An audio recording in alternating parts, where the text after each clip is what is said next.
anytime.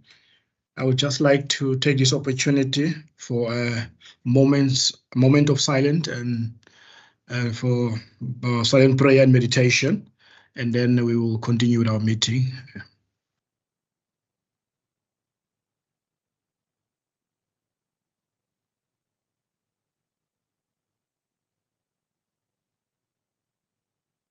Thank you very much, colleagues. My name is Mbulelo Isaac Silego. I'm the chair of the Western Cape Provincial Powers Bill Ad hoc Committee. And today is the 1st of March, and it's our last public participation regarding this particular bill. And before we start, I will just give all the members an opportunity to introduce themselves. Members, thank you. Good afternoon, Chair. Kayla Murray, member of the committee. Good afternoon, Chair. Derek America, member of the committee.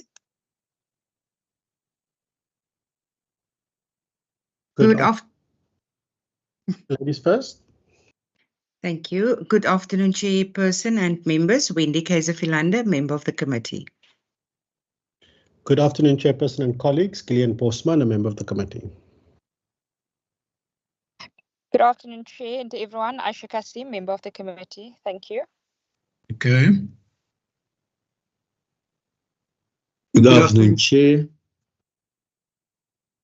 Go ahead, Member Maran. Member Maran, continue, sir. There's only one chairperson. Good afternoon, Chair. Yeah, but Frey is not the chairperson of the ad hoc committee. Good afternoon, Chair, and every member present, and a few members of the public. Good afternoon. My name is Pat Maran, member of this ad hoc committee. Member Frey. Good afternoon, Chair, and my apologies to Member Maran. I'm Christopher Frey. I'm the chairperson of the Standing Committee on the Premier and Constitutional Matters. Yeah, colleagues, thank you very much for those introductions. And to the members of the public, I believe that some of us will find us on our way. Thank you very much for joining. And I believe that you will use this opportunity to gain more understanding pertaining this particular bill. And please feel free to have your input and ask the relevant question if you have any. And just in terms of the rules, I would just want to explain something, that we will allow Member Frey, who is the sponsor of the bill, an opportunity to have a presentation. And then after that, you will definitely have some questions. And I would allow each and every person that would want to raise a question around 2 minutes, and then so that we can continue. And then usually what we do during these public hearings, we would set out an hour to deal with the presentation and questions. And then the last 2 hours, we would allow for everybody who want to make a submission to do so. And then you will also be granted 2 minutes so that we give more people an opportunity to actually make more submissions. That is the rules of our engagement from our onset as the member of the ad hoc committee. Thank you very much. I see a hand. Before I give to you, Member Frey, can I just hear the member who has raised the hand?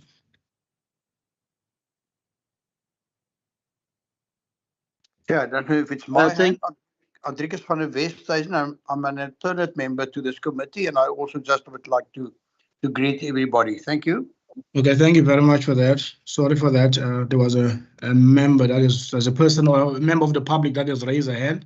I will allow you an opportunity to ask your question. Thank you. Yeah, thank you, Chair, and greetings to the members of the ad hoc committee. Chair, I would like to raise a matter of grave concern, Chair. Firstly, regarding the constitutionality or the lack thereof of this hearing being held online, thus excluding a whole range of people who are unable to connect, Chair.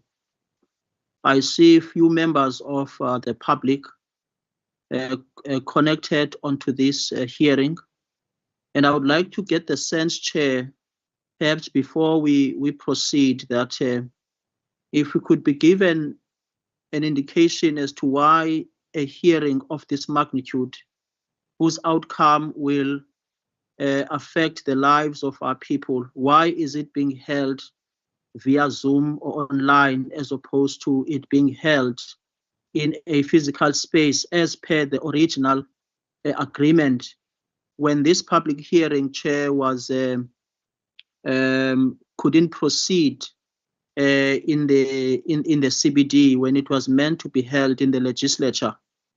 And a lot of people, Chair, had raised concern that the space that was assigned for this hearing couldn't accommodate all of them. And now the decision that came out of that interaction was that a physical venue that has much more capacity would then be organized, which will then be able to accommodate at least more than the people who had been accommodated by that smaller venue. So for now, Chair, I would like to be clarified on those because this is a very, very important matter, Chair. And I would like to also express my objection for it being held online, thus excluding a whole range of people, especially, Chair, under the circumstances that affect all of us, issues of load shedding, issues of people not being able to have enough data to connect so that they can be able to participate in this matter, Chair. So I would like, Chair, for us to perhaps maybe reflect on that before we even debate or we even think of continuing or proceeding with this process, Chairperson. So I would like to get a sense of why, how did we arrive at this particular conclusion? Thank you very much. Colleagues, before I respond, because I am not going to entertain issues of decision that has been taken by the committee, there was a media release, there was a media statement released. There has been an inquiry, there's different letters that was sent to me from the side of different political parties pertaining to this particular decision that was taken by the other committee. That decision was taken and we deliberated for more than 2 hours pertaining to a decision to have it on virtual. And unfortunately, I wouldn't want to entertain that particular thing of that decision. It is a decision that we have taken. It is a decision that we are going to implement. And unfortunately, if someone is, I don't want to entertain it because we're just going to continue with our business of today. Thank you very much. And I also, in terms of your email, just a latter speaker now, I did receive your email as a spokesperson of the EFF pertaining to what you are currently raising, and that was duly noted. Thank you very much. Can I give over to Member Fry just to do his presentation, please? Chair, my hand is up. Okay, Member Moran. Yes, Chair. Chair, I just wanted to check with you attendees, because you are now saying that we're going to proceed. And when you are saying that we're going to proceed, then it means that you don't care how many people attend this particular. If you look at attendees, it says 9. Now, then you have our legal advisor, Maasdorp, recording and streaming. So when you deduct that from the 9, does it mean there's only 7 or 6 members of the public present? I just want to understand. Thank you. Member Maran, we have sent out invites, and then we had to see if, in terms of the history of the WCPP, there has been hearings where there was less people attending hearings. And you then are not answering my question. You are not answering my question, Chair. I'm asking if you deduct the legal advisor, if you deduct recording and streaming, if you deduct Mbolelo and Nkondlo, does it mean there's only 6 people present? It's a straightforward question, and it needs a straightforward answer. Member Maran, I'm not in control of how many people join the session. I have done what I could do from my side and the side of the WCPP. I'm saying to you, Chairperson, there's 9 attendees from the public as it shows here. But in that 9, there is recording and streaming. There's Romeo Maasdorp, there's Nkondlo is a member of this committee, meaning out of that 9, there's only 6 members of the public. There's members. I can see it. Can you see it? I can see, but what I'm saying to you is that people have indicated that they will join, and I'm not in control of why people don't join. and I cannot respond on their behalf as well. Thank you very much. Member, I see Member Kasim, and then there's Dr. Wandile Kasibe, and then it will be the Chief Whip, Wendy Philander. Thank you. In that order. Thank you, Chairperson. Chairperson, if I can just get clarity as well. I think the question was very clear. How many members of the public is currently in this public hearing? Because on my platform here, I see 23 people, and going back to what Member Maran said, that majority of the people in the platform is the members of the committee and staff members of the provincial legislature. So can we get clarity on how many members of the public is in this public hearing to give input on this powers bill? And then do you see this as a public hearing with less than 6 people? Colleagues, I've made a ruling that I'm not going to entertain the number of people that are on the platform, and I'm not in control of how many people join the meeting. They have indicated they are going to be here. They are not here. And I'm going to stick to my ruling, and I'm going to continue. Member Fry, can you continue with your presentation so that we can get our meeting in order, please? Thank you. Thank you, Chair. I'm just sharing my screen.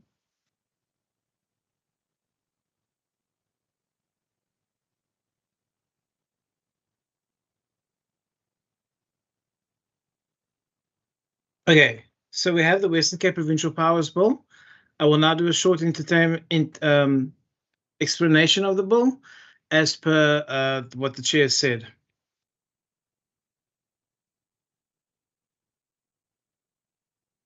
I'm just trying to, okay. So the principles and objects of the bill is that the bill seeks to create a framework for the Western Cape to assert constitutional and legislative powers and to seek delegation and devolution of powers from national government. It is created to create an overarching framework to address specific legislation and to seek delegation.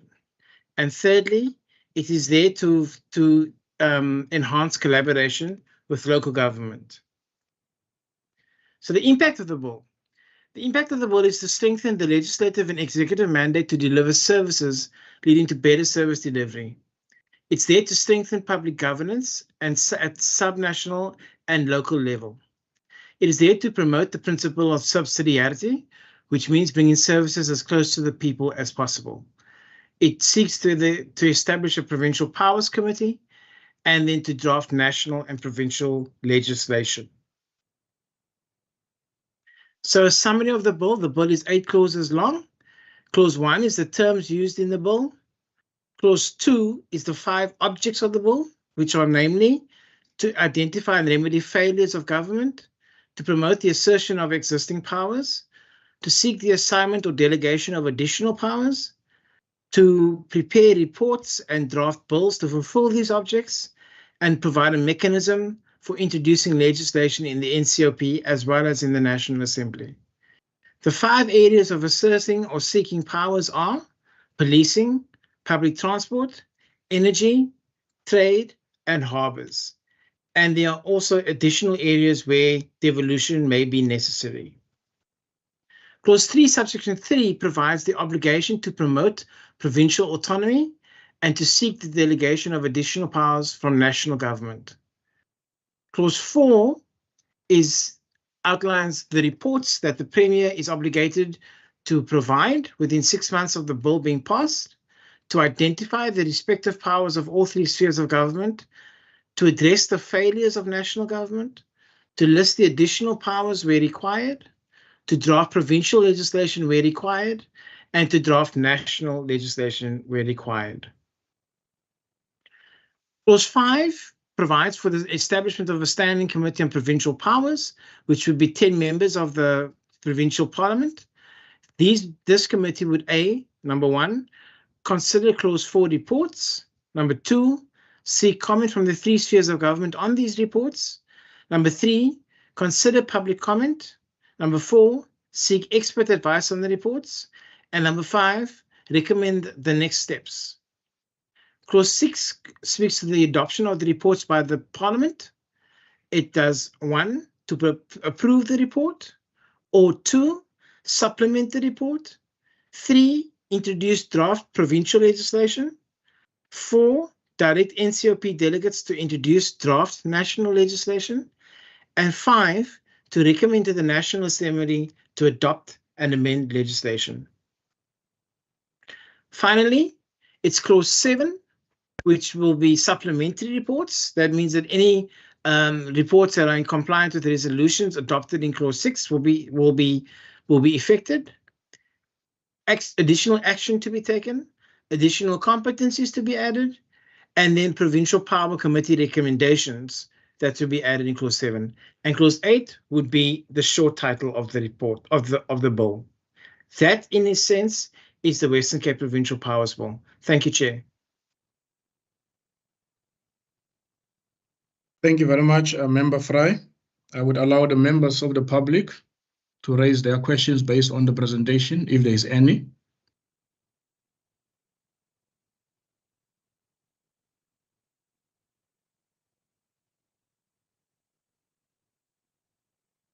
Is there a question from the public on the presentation? Chair. Member Maran, I'm just talking to the public. My apologies. There's a hands up, and I'm not sure whether you can't see whether the hands is up or not. I'm not sure. There's hands up from the public. You must recognize them. Thank you very much for that. Okay, there's one hand, Dr. Wandile Kabise. Can you go ahead and ask your questions based on the presentation? Thank you, Chair. Chair, please, man, respect us here. Please, Chairperson, respect us. You had noted me before this presentation, and I wanted to raise a follow-up question that was raised by a member here to say how many people on the, from the public exclude the staff members and members of this ad hoc committee who are currently connected to this session, so that we can determine, Chair, who is present currently, who is actually in attendance of this particular session, because this is a very important matter to us, Chair. And I had raised a question here, Chair, and then you said to me, no, you are acknowledging the letter that I had written to you, but you never acknowledged that letter in writing. Just on a point, can you just allow me? I said I'm going to recognize a hand based on the presentation. The issue of attendance, I have ruled on it. I have ruled on it, and I'm not going to go up and down with you based on that. I've made a ruling. You need to respect me as the chair. I made a ruling. No. I'm assisting you, Chair. Thank you very much. Is there questions based on the presentation? So you see, the person now. You are using this virtual to intimidate and members you of the public. Against this thing. Now you are this muting is why persons. You avoided a physical meeting. Why do you mute the person? Can the members just keep quiet so that I can address? I have not muted anyone. I have not muted anyone. No. Then the staff have muted that person. If it's not you, then it's the staff. And who gave the staff that? Why am I being muted? Because I'm on the platform. I'm trying to correct you, Chair, because you had noted me before the presentation. But I'm not going to, no, wait. One delay. No, I'm not going to entertain the same issue that you are raising. No, you have raised this issue and I've dealt with it, and I said, I am not in control and we will continue with this meeting. And I'm acknowledging hands based on the, if you don't have anything to say about the presentation, then don't say anything. I do have something to say, Chair, but I want to then continue based on the presentation. Then continue. Allow me to speak. You are being impatient. No, allow me to. You are being impatient, dear Chair, because you are occupying a position as a chair. Allow us to entertain, to comment on the matter, but we must first correct you when we are doing something wrong here.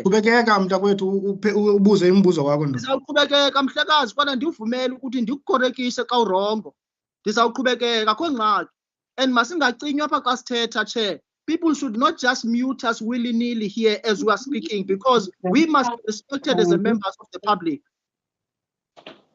Please. Can you continue with the questions, Mr. Wandile? Thank you, Chair. Thank you very much. My name is Wandile Kasibe. I am based in Ward 59. What's happening now, Chair? Volunteers. Like, do you need not a volunteer? It's Can volunteer. you just mute that person, please? So that we don't disturb the speakers. Thank you very much. You may continue, sir. Thank you, Chair. But I still am not happy with how you are running this platform, Chair. And I must first register my rejection of this hearing being held online, Chair. Okay. The second thing, Chair, as I had already indicated, that my name is Wandile. I'm based in Ward 59. I would like to oppose and reject the intent, the intention of the proposed provincial powers bill, Chair, which is in essence, its aim is to legally usurp powers reserved for the national government and its departments. Further, note that we reject the bill in its totality and wish to make the following submissions. Cessation of the Western Cape. This bill is nothing but an attempt by the Democratic Alliance government to create a separatist pseudo-state. For the longest time, they have been working behind closed doors, colluding with imperialist forces in the form of the United States of America to separate the Western Cape completely from the rest of South Africa. Promotion of white supremacy, Chair. This is what this bill also intends to do.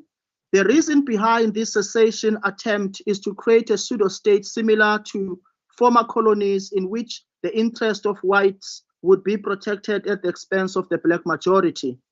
Federalism. South Africa is not a federal state, Chair, where provinces can willingly opt out of the state system and declare themselves as sovereign mini-states within with powers that supersede the ultimate powers vested in the Constitution, in which the Constitution, which is the supreme law of the land. The roots of the bill, Chair. This bill came months after the DA, together with its white supremacist right-wing allies, such as the Freedom Front Plus, Cape Independence Party, AfriForum, and all other vigilante groups, had announced the establishment of the Western Cape Devolution Working Group, WCDWG. The ultimate aim of this bill, Chair, we have looked into it. The aim of this bill, Chair, is to give way to the establishment of revival of the Boer English Republic, in which the interests and sensibilities of whites will be protected at all costs. In the main, Chair, I reject this bill. I reject it vehemently, Chair, and I encourage the rest of the residents of the Western Cape to do the same because of its unconstitutionality, Chair. The bill itself, the Standing Committee on the Premier and Constitutional Matters, has already received legal advice stating that the bill is unconstitutional in every aspect. So we're not sure why the legislature is still continuing with the public hearing regarding this unconstitutional bill, Chair. So that worries us that this then becomes waste of people's monies, Chair, because already there is an opinion, there are different legal opinions on this, that this bill is unconstitutional. So we don't understand why it is still continuing, Chair. And on that basis, Chair, we then put a submission that this bill should be rejected on the basis that firstly it's unconstitutional. The second thing is that it intends to weaponize. In fact, it is a weaponization against the very spirit of our Constitution, and therefore it should be rejected, Chair, by all members of the residents of the Western Cape. And Chair, on that basis, Chair, we reject this bill vehemently. Thank you very much. Mr. Kasibe, thank you very much. I thought you were going to go to questions, but you went straight to submissions, and I did not want to interrupt you. Allow me to thank you for your in-depth contribution towards this particular bill.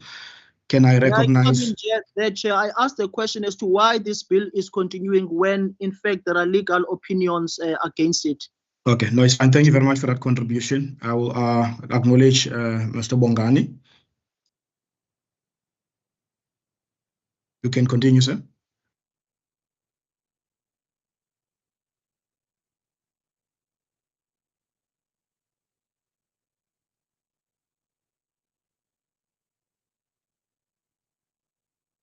Mr. Bongani, can you hear me?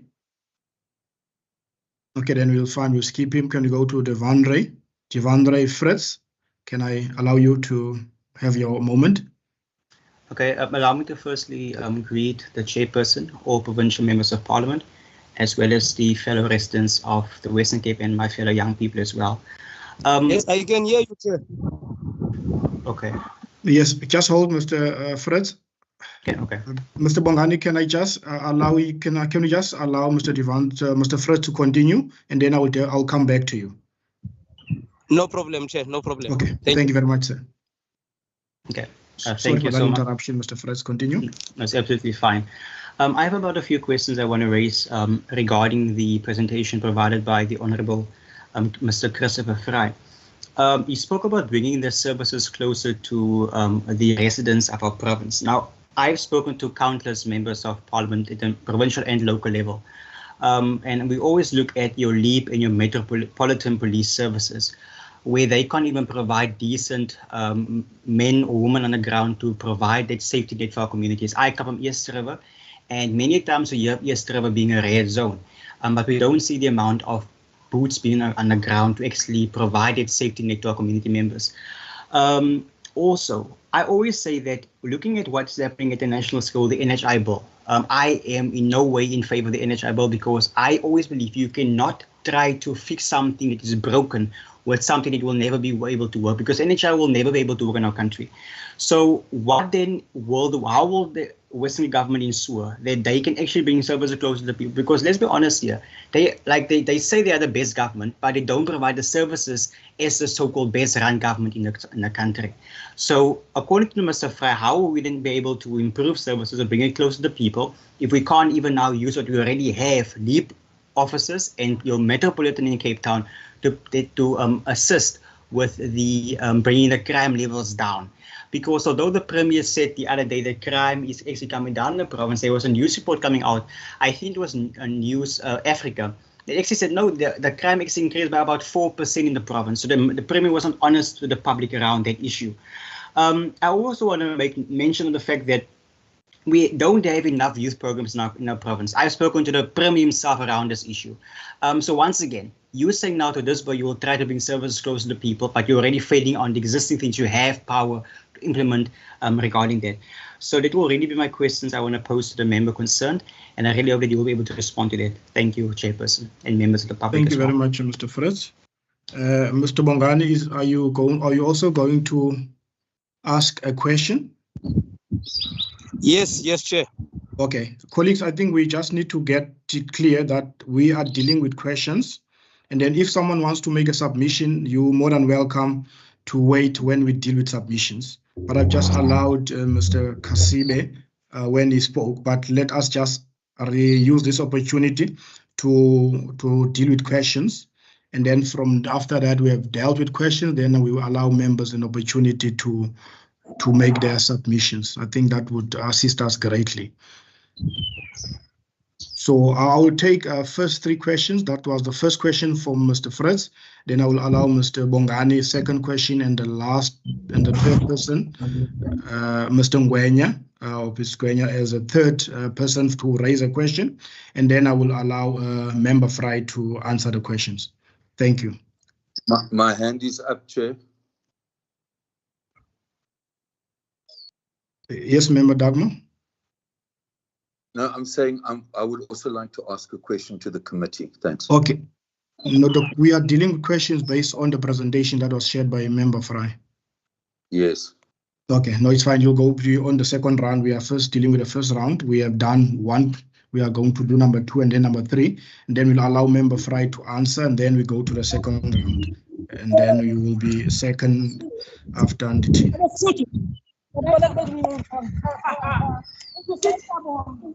Yeah, thank you, Chair. My name is Bongani Makwenkwe. I'm from Ward 24, located in Delft South, Sub-Council 5 in terms of the demarcation of the city of Cape Town.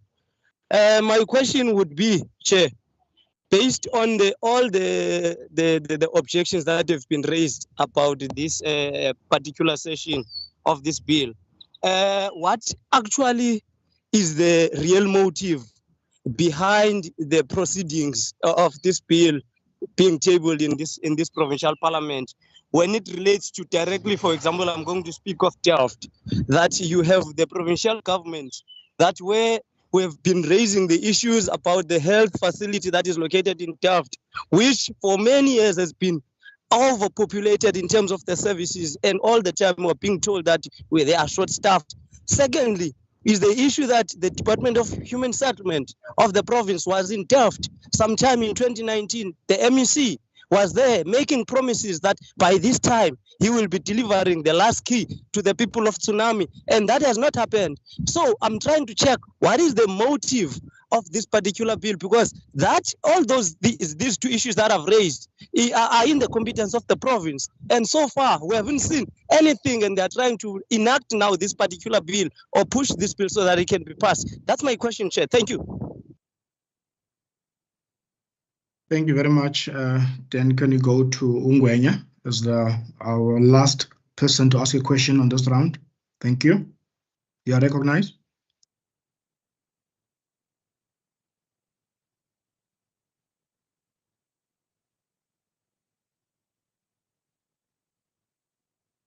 Ngwenya, are you on the platform?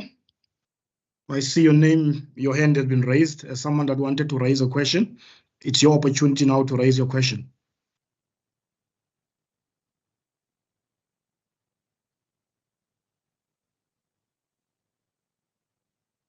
Okay, then we'll skip him, and then I will give the third slot to Nditini. Nditini, you continue.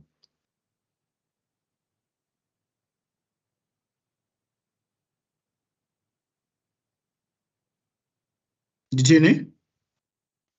Thank you very much, Chair, and greetings to you, members of the committee. My name is Nditini Chido. I am the chairperson of the African National Congress in the Dalauma region. Chair, I just want to ask to the chair whether does the format of this particular meeting provide satisfaction to the chair that it gives the people of the city of Cape Town an unhindered public participation in the process of lawmaking. Thank you very much. Member Fry, I'll give over to you to respond to the questions that were raised to you. Thank you, Chair. To Mr. Fritz, thank you very much for your input and your questions. But firstly, the question of subsidiarity in policing. Now, the LEAP officers and the law enforcement officers are only work within the construct of the current law. And that is why the government would that is why those programs are in place, but they can only work within the confines of the policing laws that are currently enacted. What this bill seeks to achieve is to devolve the powers of policing from the national minister to the province, to a capable provincial government, in order to add more boots on the ground and to enable more effective policing, especially in areas where it's needed the most. So that is why the bill has been introduced to enable specific policing laws. Once this bill is passed, then, as I said in clause 6, that specific legislation will be drafted to be considered in the National Assembly and in the National Council of Provinces. How will this bill bring services closer to the people? Well, it's a similar answer to your first question, is that the bill will then allow for, once the reports are done by the Premier, and the subsequent legislation is then drafted for, and then it will go through the same public participation hearing that we're currently doing right now. As far as youth programs are concerned, I can't really comment on the Premier and the youth programs. I know that there's a Premier's Advancement Youth Program that is currently in place. But I would ask that you have ask that question in writing to the Premier via his email address, and you can take that further. To Mr. Makwenkwe, thank you for your questions on health and human settlements. I really cannot answer on the questions of the Delft clinic being understaffed, or the Minister of Human Settlements making promises. I really cannot answer on that because I wasn't there, neither was I privy to what he said. But as I said, that this bill seeks to devolve powers for those 5 areas where necessary. And then Mr. Tiido, Ditini, Mr. Ditini Tiido, thank you very much for your question, but I think the chair would have answered that question. Thank you, Chair. Thank you very much. Can we go to the second round? Member Dagmo. Thank you very much, Chairperson, members, and members of the public. Am I audible, Chair? Yes, Member Dagmo, you are audible. Okay, thank you. Now, I would like to ask Mr. Fry whether he can produce to this meeting the copy of the legal opinion which asserts that this particular bill is within the framework of the Constitution, given that everyone knows that the 3 legal advisors of the legislature all submitted opinions to the effect that the bill is unconstitutional. So that's the first thing. Secondly, when I wrote a question to the Premier, because as you know, Chair, I'm a member of the Premier Standing Committee, and I asked him, because we were not at all involved in this, which is a so-called committee bill. We were not involved in the drafting. And then the Premier said I should direct this question to Mr. Fry. And the question is, could he please name those individuals that assisted him in drafting the bill, given that the legislative legal advisors were not involved? Can he also give an indication as to whether he himself was part of any of these meetings with clearly people outside of the legislature that drafted this bill? If he could indicate how many meetings were held and when those meetings actually took place, and whether he will confirm that this committee never as a committee initially made a decision to actually draft this bill. And finally, just very practically, in terms of which actual provisions in the Constitution, given that the bill seeks to devolve powers, in terms of which actual constitutional provisions or schedule is this proposed to be done? Because there's no mention of that in the bill itself. Thank you. Thank you, Member Dagmo. And the next person is Patrick. Thanks, Comrade Chair. Comrade Chair, I just would like to ask Chairperson, what was the intention of the committee to seek a legal opinion? That when the legal opinion comes out saying that the bill is actually illegal, that the committee proceeds with a hearing without considering what has been advised by the legal advisors of Parliament, of the Provincial Parliament. What was the intention of seeking the legal advice in the first place? And have you satisfied yourself with the findings of the legal advisors? And are you okay of proceeding with this hearing whilst you have been told that this particular draft bill is illegal? Second to that, I feel that it is really unfair to convene this hearing in a virtual platform, whereas we have seen across all of the hearings, and in particular the last hearing, there were hundreds of people who turned up to make their voices heard. And the committee had convened for around 4 million people who reside in Cape Town. You had convened in a venue that hosts less than 200 people there in the provincial legislature. And you gave us an undertaking that you are going to reconvene in a venue that is big enough to accommodate a huge number of people. Has the committee explored trying to look at maybe some venues within our local communities in Mitchell's Plain, Rocklands. Have you looked at that? Have you looked at Kylie Chamiwe? Have you looked at Kwalang, Aikugastebe? Have you looked into Guguletu, there in the Guguletu Sports Complex, that you can now squash us here in this virtual platform that is going to be discussing issues that are going to be affecting the entire Western Cape. We are even less than 100 people here on this platform. Last time I checked, we are even less than 50. Is the committee really serious about the people of the Western Cape, that you are going to take decisions on behalf of the people of the Western Cape on a virtual platform, whereas Umar Ramini doesn't have access to this virtual platform? Uba Upati doesn't have access to this virtual platform. I think it's really unfair. I want to register that.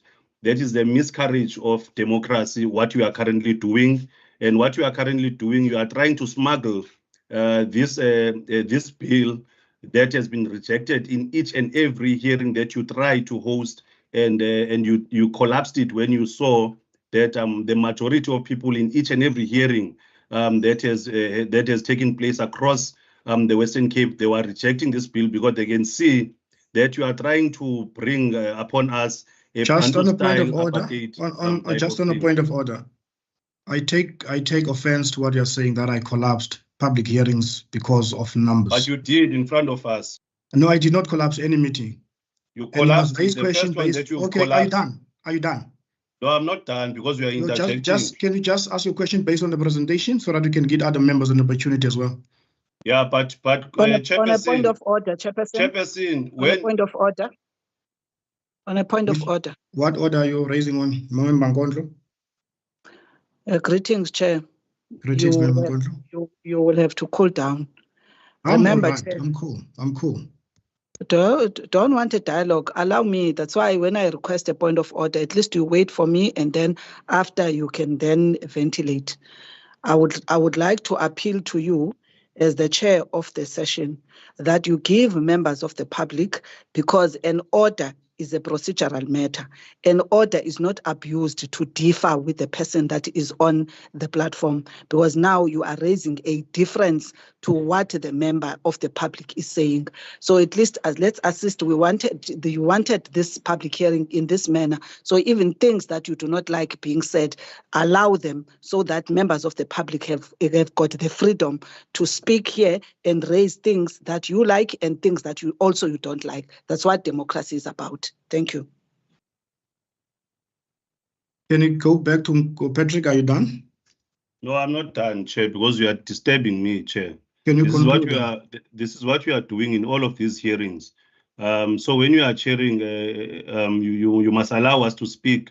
I suspect that is why you put us on this virtual platform, so that you can use your autocratic ways of chairing these sessions. All I was saying to you, Chairperson, is that this is unfair, what we are currently doing. What you are currently doing is a miscarriage of democracy, what you are currently doing. Because you want to bully us in this session so that you can kick us out when you are saying some things that you do not like, and say that all of us on this virtual platform were agreed with you, whereas you know that we do not agree with you. That's all I was saying. I'm registering that on behalf of the majority of people coming from the townships, coming from the Cape Flats. We are not in agreement of being hosted on a virtual platform, because not everyone has access to this virtual platform. That is what I'm saying, Chair. Okay, thank you very much. Can I give the last person for this round, Abida, an opportunity as well to raise a question?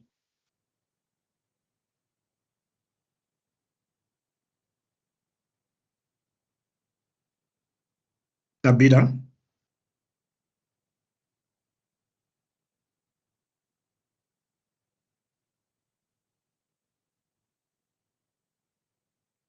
Okay, Abida is not responding. Can I give Mandla then the opportunity, and we'll get back to Abida when he or she is responding. Mandla, you can go ahead. Thank you very much, Chairperson. Chairperson, I just want to follow suit. As you have mentioned my name, I'm from the Peninsula region of Sanko. So which means, Chairperson, I am speaking on behalf of the residents of the city of Cape Town as a whole, because I'm leading on that level. Chairperson, I want to follow suit on what Mr. Patrick has said. I would also propose that this session must be closed because you have undermined Section 118 of the South African Constitution of making sure that you facilitate the public involvement in any legislation processes of this province. You have failed that, Chair, because at this platform, not the majority of the residents of the city of Cape Town can participate as well. Chairperson, if you are failing to adjourn this platform, this hearing at this platform, we would seek an advice from the National Legislative Authority, which is authorized on Chapter 4 of the South African Constitution, Section 44, subsection 2, read together with subsection 3, Chairperson. I just want to stop there before I engage further, Chairperson. Thank you very much. Thank you very much. Member Fry, I'll allow you to respond to some of the questions, and if there were comments, then we accept it as it is, and just address the questions. Thank you. May I Thank be you, Chair. noted, Chair, please? Thank you, Chair. May I be noted, Chair?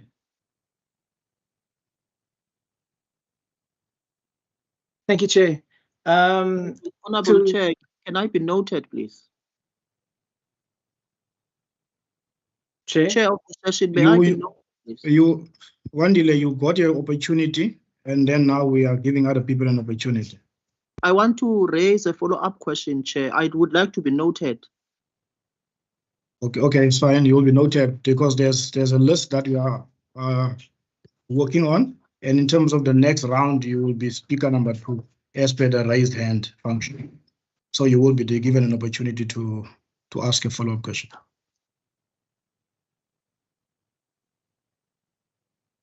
Continue, Member Fry. Thank you, Chair. To Member Dugmore, thank you for your questions. As far as the legal opinion is concerned, no, I don't have a legal opinion that says the bill is constitutional or not.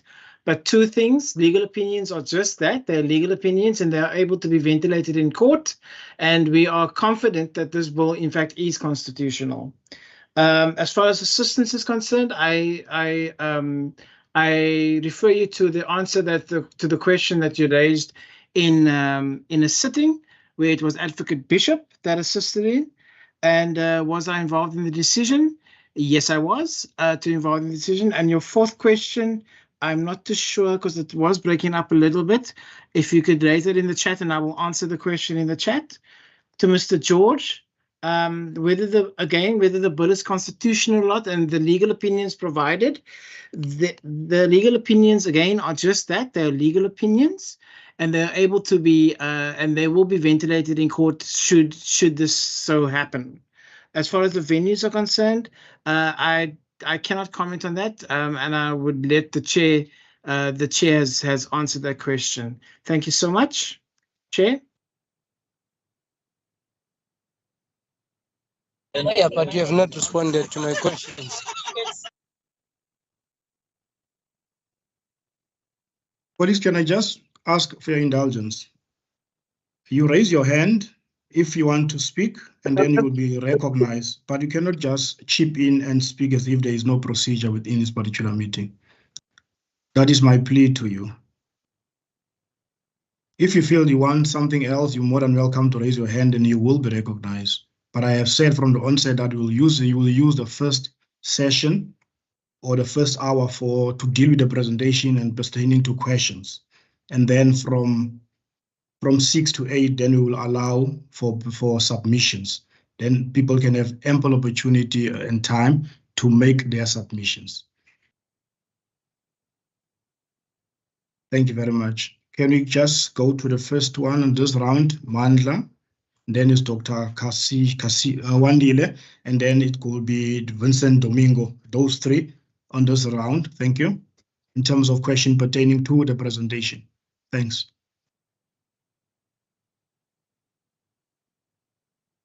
I'm glad Advocate Maasdorp is present in this meeting to hear what I'm think done. of I'm his done opinion. already, Chairperson.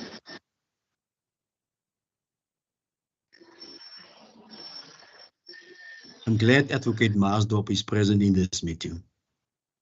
And what do you think of his legal opinion? Yeah, Member Moran, I would ask that you don't do that, please.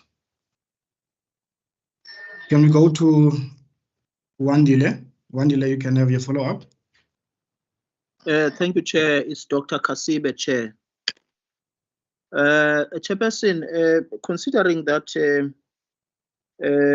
considering the unconstitutionality of this bill, as per the legal opinions that have been expressed against this bill, including its proceedings, and one of those proceedings is the one that is currently happening now as we speak, the one that you are chairing, Chair. And the second issue, Chair, the members of the public who are connected to this so-called public hearing, vis-a-vis the total population or number of people who could potentially be participants or participating in this bill, people who are unable to connect here, Chair, due to either load shedding and other factors that I think were expressed by Honorable Member Patrick Pindela George. Chair, I want to ask now a question here, which is centered around the costs. Now, I want this to be captured correctly, Chair. How much money has been spent on these hearings, Chair? I'm raising this, Chair, in the context of the fact that the hearings themselves have been declared unconstitutional through 3 legal opinions, meaning that there is an opinion. I hear the answer that a very vague answer that has been given, that those are just legal opinions, but these are legal opinions that come from the office of the Premier. They come from the very institution. They come from the very legislature. They're basically sanctioned by the very institution. And these legal opinions are very clear in saying these proceedings are unconstitutional. And yet, Chair, you are convening us here in this so-called public hearing, a public hearing that has excluded a whole range of people who are unable to connect. And it can't be understood as a democratic process, Chair, where about approximately 55 people, they're engaging on a bill that is meant to include the majority of the residents of the Western Cape. And we understand the context, Chair, in which those residents of the Western Cape are unable to connect as we speak. And yet, Chair, you are convening us to proceed with a hearing that we know very well, firstly, is unconstitutional. It's not unconstitutional because we are declaring it unconstitutional. It's unconstitutional because there is a legal opinion first. And secondly, it's unconstitutional and undemocratic because it excludes a whole range of people who are meant to be part and parcel of these proceedings, Chair. And now the second layer of my question, which is now a reiteration of how much has been spent on these public hearings, so that we can get the sense of, the fruitless and wasteful expenditure that will be incurred by the taxpayers of the Western Cape, so that later on, Chair, we know exactly that you have proceeded with a bill that was declared unconstitutional, and secondly, you actually wasted this amount of money in the proceedings because you were told prior that this is unconstitutional, and yet you went ahead and convened us not once but twice, Chair, because the first time you convened us, there was no capacity, and the second time you're convening us now online, which is unacceptable, you are convening us, and there are costs that have been incurred even in this process as we speak, Chair. So if I could get a clear response to that, because the first question that I asked here was around the issue of the legal opinion. The question was, why are we proceeding when there are legal opinions on this matter? The gentleman who did the presentation did not answer that question. That's what I wanted to get a clarity on. He made a comment about, no, it's illegal, but why are we proceeding? Now, I'm asking now a follow-up question. How much money has been spent on these hearings, Chair? And with these, or wouldn't you agree that this then becomes part and parcel of the fruitless and wasteful expenditure that will be incurred by the legislature, and that money will be taken from taxpayers, because these proceedings are continuing in the context, they are continuing even when there are legal opinions that reject the continuation of these hearings. So if I could get an answer to that, Chair, I would really appreciate. Just one last comment, Chair. I would really appeal to your conscience, Chair, that please be patient with us here. We are connecting here because we see the dangers of this bill, and we're trying to, our best, our level best here to be patient with the process. If you could reciprocate, Chair, would appreciate that, because we are seeing that you are becoming impatient. You are bamboozling us. You are cajoling us into some, views that your disagreement, Chair, is exposing you, Chair. We're asking you to be patient, please, with us, because we're members of the public and we have interest in commenting on this bill because we're seeing its dangers. And Chair, we would like to ask that please be patient with us. If you want us to be patient with you, we would appreciate that, Chair, very much. Thank you very much. Thank you, Dr. Wandile. Can we go to Mr. Domingo? And then we go to Abida.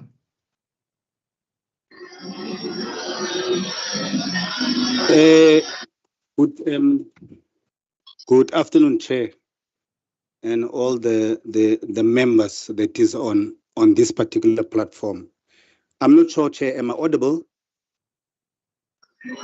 Loud and clear, Mr. Domingo. Can someone just mute Mr. Mandla Geja, please? Can you mute Sanko there? No. Because... No, thanks very much, Chair. Chair, let me start by saying that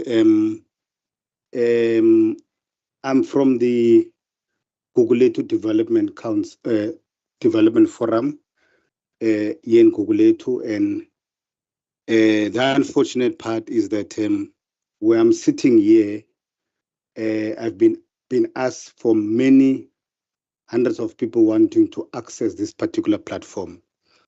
And unfortunately, they cannot access them because they feel that it is directly affecting their lives today and possibly in the future.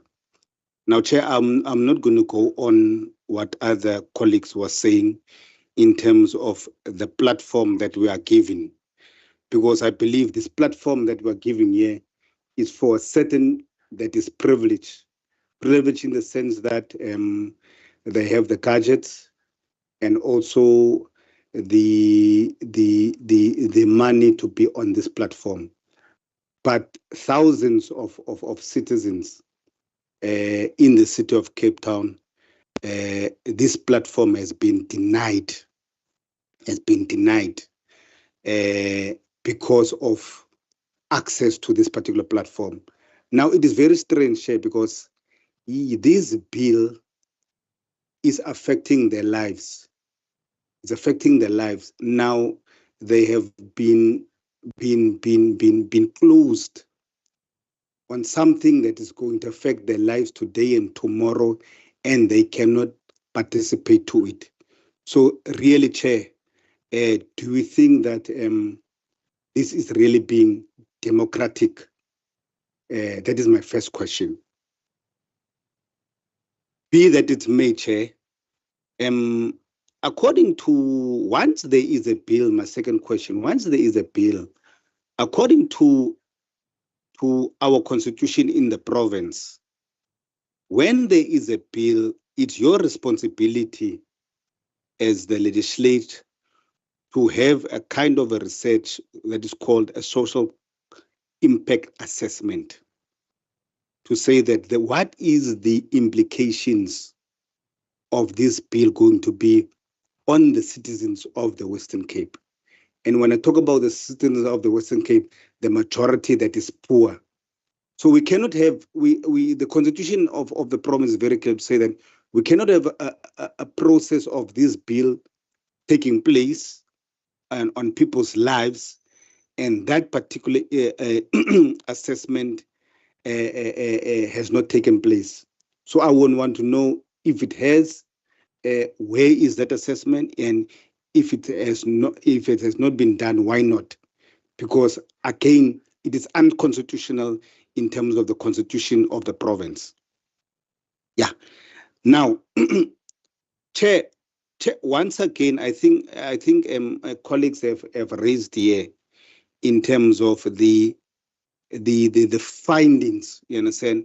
There's a person here that just is telling us or insinuating us that a finding is a finding. So it is nothing. Once there is a legal finding, Chair, I think it gives a particular direction. So the direction that the findings has been giving us is to say that this bill and the formation of this bill is unconstitutional. Now, as we have voted you into power, you understand, don't you think, Chair, that you yourselves are undermining the constitution of this country? Because remember, as people of the legislature, we have signed an oath, in your oath, to say that you yourselves is going to protect the constitution of this country. So I'm not sure why are you undermining legal findings of this bill, and you are still saying that you're protecting the constitution of this country, but you are putting bills that is actually unconstitutional here. So that is my second question. My third one would be, where are you going with this bill?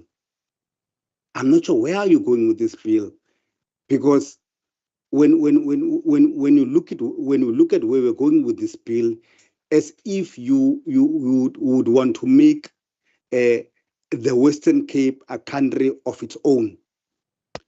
And once the Western Cape is going to be a country of its own, and challenges so far by your government on issues of service delivery in our townships and in our poor areas, issues of health, issues of safety, issues of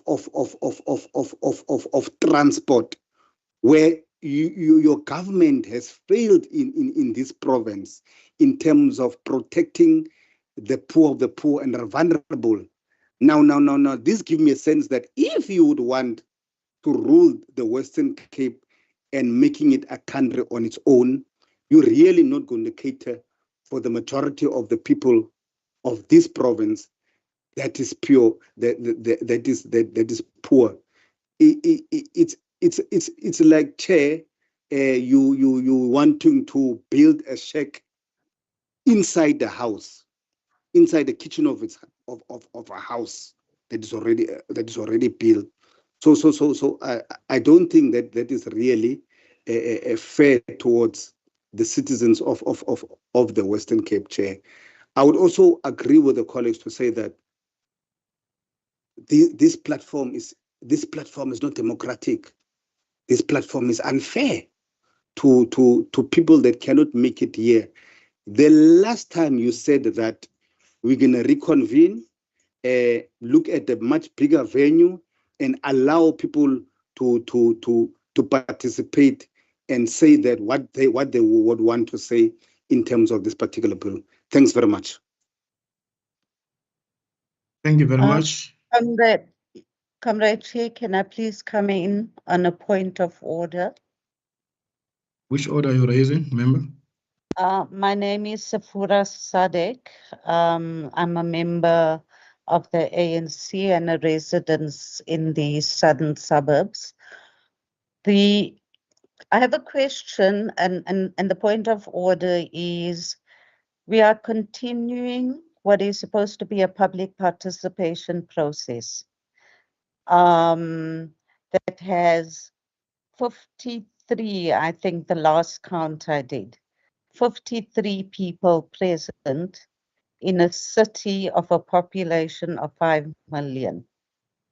Now, my point of order is that 53 people out of a population of close to 5 million does not constitute a participatory process at all. And I'm not convinced that there is any valid reason with the number of participants that this hearing should be continued at all. I don't necessarily think we should be wasting the time of those who have joined, who have been privileged and who have the privilege of joining this hearing, to be allowed to participate or to be asked to participate in a process of 53 people, and that be constituted as the view of the city of Cape Town. So I want to ask, of the 53, how many of these participants are people from outside of the legislature and outside of, so it's not counting the MPLs, not counting the officials. I'd like to know how many actual residents of this number of 53 participants there are in this meeting, and I want to register my discomfort that me speaking on this bill as part of a minority, because I have the privilege and ability to join you on Teams, is going to be written up and constituted as the views of the city of Cape Town residents, because the city of Cape Town residents are not here. So first, I would like clarity on how many of the 53 officials, government officials and MPLs, how many are actually citizens, and I want to propose that this hearing be nullified on the basis that 53 people do not constitute a participatory process at all. Thank you. Can I just address that point of order of yours? Thank you very much. And unfortunately, that is what happens when someone joins, an hour or half an hour after we have already started our meeting. And the issue of attendance, as I've made a ruling, and I'm going to stick to that ruling, I am not going to entertain any issues when it comes to attendance, as I'm not in control of who joins and who does not join. And also what is important is that maybe people need to understand as well, this platform is just one of the mechanisms that we are using for public participation. And there is written submissions that we have been opened. Since we started, we have extended it twice. You can send WhatsApp, voice notes, you can write, and that process has been open. So I just don't want us to go into that because I've already made a ruling. So I will give to Abida. You're the next. Can you raise your questions, please?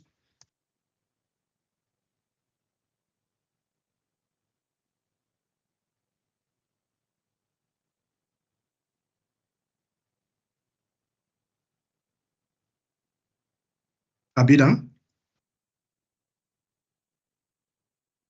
Okay. Then can you, Abida, are you there? Okay, can we give that opportunity to Mr. De Bruin? Malvin De Bruin, can you hear me? You are recognized, you loud and clear, so continue. Yeah. Thanks, Chair. My name is Marvin de Bruin, representing COSATU in the Western Cape. And I think today we are here to once again express a disappointment in your unilateral decision to have a virtual event. Unfortunately, the majority of the people that needs to be here are not here because they don't have access to this kind of gadgets to connect to this process. So we are saying we're not doing justice by having this process virtually. And as COSATU, we are calling on you to do the honorable thing and to postpone or cancel this meeting and take us back to a hall where our people can participate. I think the comrade before me have raised a very crucial point in terms of who is present, excluding the MPRs and officials. And if we can get that total, it will basically give us a clear indication who is really in this forum. Now, we are very clear into what you guys are trying to do. This is just a tick box exercise, although the majority already have decided that they reject this particular bill. But this is a tick box exercise. So for you guys, you will just process this thing, irrespective of what the people are saying in this province. So we are calling COSATU that we cancel this process because we are not doing justice. We can't call this a public hearing. Unfortunately, we can't call it that. So, and I don't want you to use your power and authority as chair to force us into a process that is really unconstitutional. So I think that's the appeal from us as Labour, that we are not doing justice to this process. We appeal that we suspend this process, get the venue where we can bring in the people that needs to be here, that can also raise their concerns or objections. If you even do a geographical breakdown, and they'll tell us, you will see who is present in this meeting, and you'll find out the people of the city is not here, meaning the metro in totality. So please, Chair, do the right thing and not bulldoze us into a process that we know is not constitutional. I think let me stop the Chair. Thank you very much. Thank you very much, colleagues. And initially we said we're going to allow an hour to deal with questions of clarity, and we are past that now. But I'm going to use the last round of questions, and then it will be Bongani, Mandla, and Patrick. Those are the last people that we are going to allow to raise questions.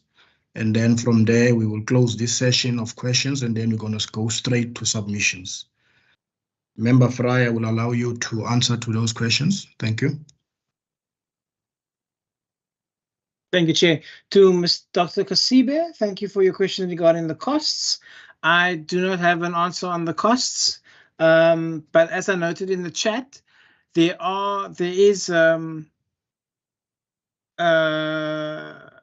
is precedent where a legal opinion has said that a bill is constitutional, but it's figured out that it wasn't. The legal opinion was not exactly correct.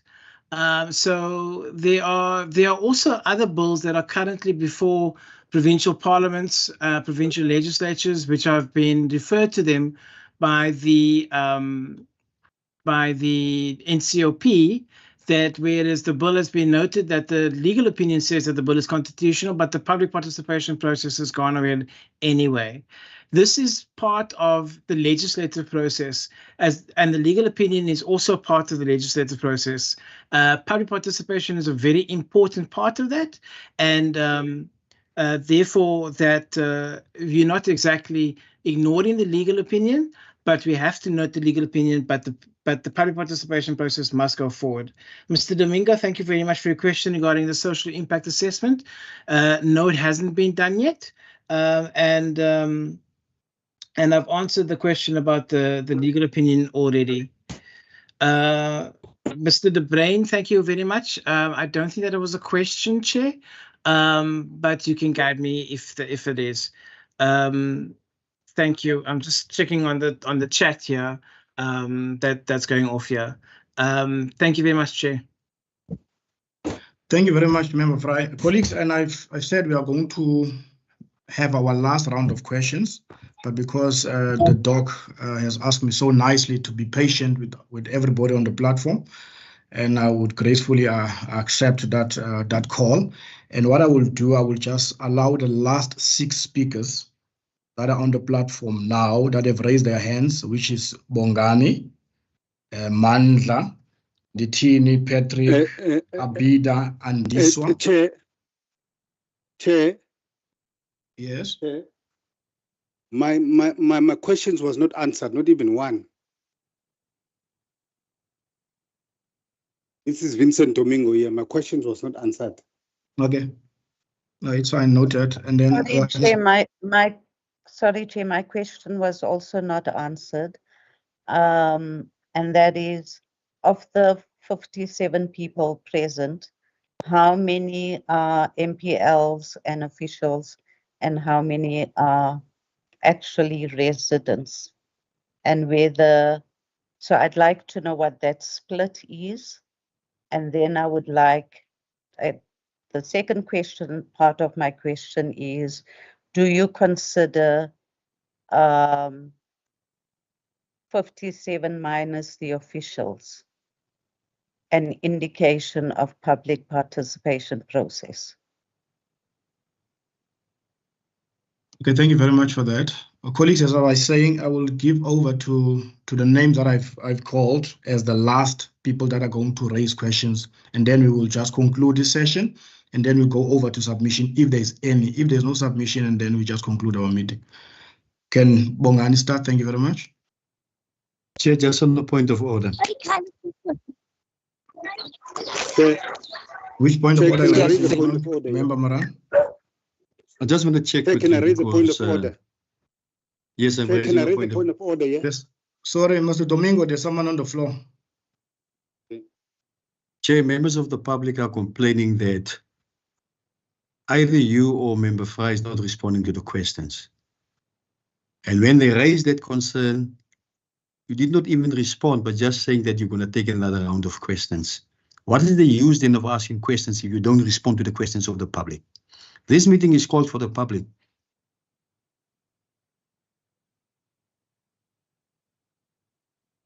Thank you very much, Member.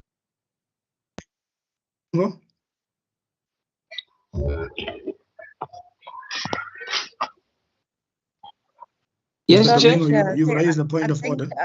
Sorry, Chair. Chair, I've raised a point of order. Yeah. Chair, I've raised a point of order. Can I just, Chair, can you just hold I- on for me? Just hold on for me. I also raised a question on a point of order, and I really do believe I need the answer. As a citizen of the city of Cape Town, I would like to know whether I am involved in a process where it is considered that 57 people can make decisions on the lives of 5 million people and call it a public participation process. I have not yet heard how many of those 57 are actually residents, regardless of which organization they belong to. And if we have to halve the number, and if we have to say that of that 57 or 50 people, 25 or at the most 30 are guests, are you asking 30 residents, including myself, to legitimize a process at the end of which you will be saying you solicited the inputs of the citizens of Cape Town, the city of Cape Town, and that they have said whatever the final decision is on the bill? I don't think it's fair for you to put me as a resident in that position. I don't think it's fair of you to ask me to continue to participate in a process. Ma'am, can you just hold for me, please? That is not open to the public. Can you just hold on for me? You have been raising the same issue over and over again in terms of your own understanding and opinion, how one perceives a public participation. And I'm not going to go into that as to you are entitled to your own opinion as to how you perceive a public participation. And I have said it from the onset that unfortunately one has not control, is not in control of how many people joins a session. If people indicate that they will be part of a meeting and then something happens, they don't attend that particular meeting. And also, I have also expressed the issue that this particular forum that we are engaging on now, it's one of the mechanisms that we are using to solicit public views. This is not the alpha and the omega of public participation. We have extended more than once for several weeks for the whole residents of this particular province to raise their views on this particular bill. And I don't want us to go into that. And unfortunately, when questions are asked, you might get an answer that you don't like, and that you might not. You might feel that you are not answered. Hence, I'm saying, if you feel that you're not answered, there is an opportunity. You're more than welcome to write and object to anything that you want to object to. You will have that time until 12 midnight today, because written submissions are still open. Has been open since we took that particular decision in Beaufort West during our last public hearing, and it is closing at 12 midnight for everybody to have an opportunity to raise their views on this particular bill. And I don't want us to go to that I have already addressed. Of course, we have opinions in terms of public participation and whether it's constitutional or not. I am not a lawyer, and some of you are not lawyers. Not even you. This type of response smacks of arrogance. That is your opinion, Member Maran. Yes, it's true. It is your opinion. Colleagues, can you just do this? If there's no other questions, can I just ask for everybody that wants to make a submission to raise their hands? Then we go to submissions. Thank you very much. I know.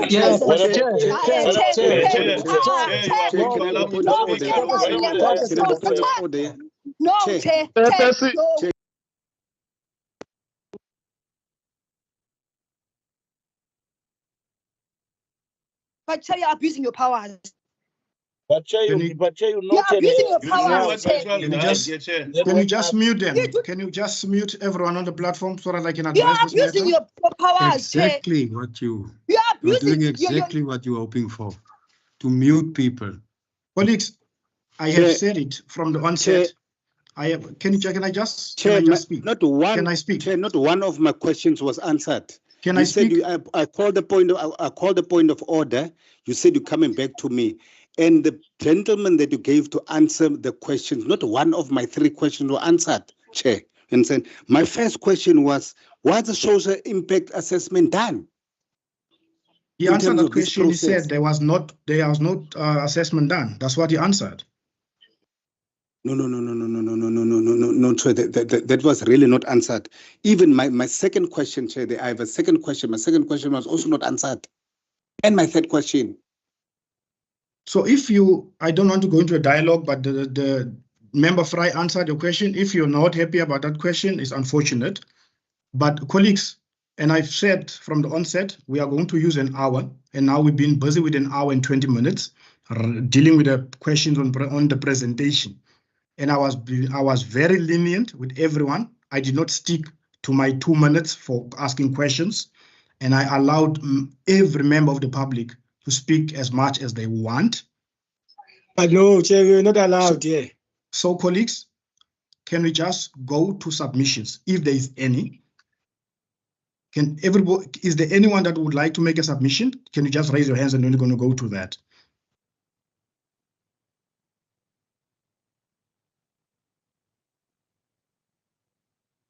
So anybody that will be recognized now is going to be a person that is going to make a submission. I am not going to entertain anything else. I'm entertaining submissions. If there is no submissions, then you must say so. But I'm not going to entertain any questions of clarity. I'm not going to entertain questions. We have given an hour and 20 minutes for that purpose. Now we are going to go over to submissions.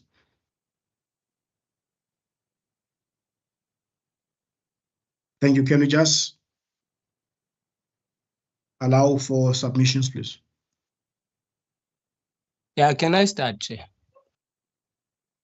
Yeah, you're more than welcome. Yeah, thank you, Chair. Yeah, my name is Bongani Makwenkwe from Delft Ward 24. Members of the legislature and members of the public, I would like to submit first and foremost that this particular gathering that we have be declared invalid on the basis that even the people responsible in making sure that this platform is a success and has a maximum participatory of the public has not been complied to. It cannot be that all of us, the 63 members that are here, will represent the views and the ideas of the people of the Western Cape in majority. That is the first submission.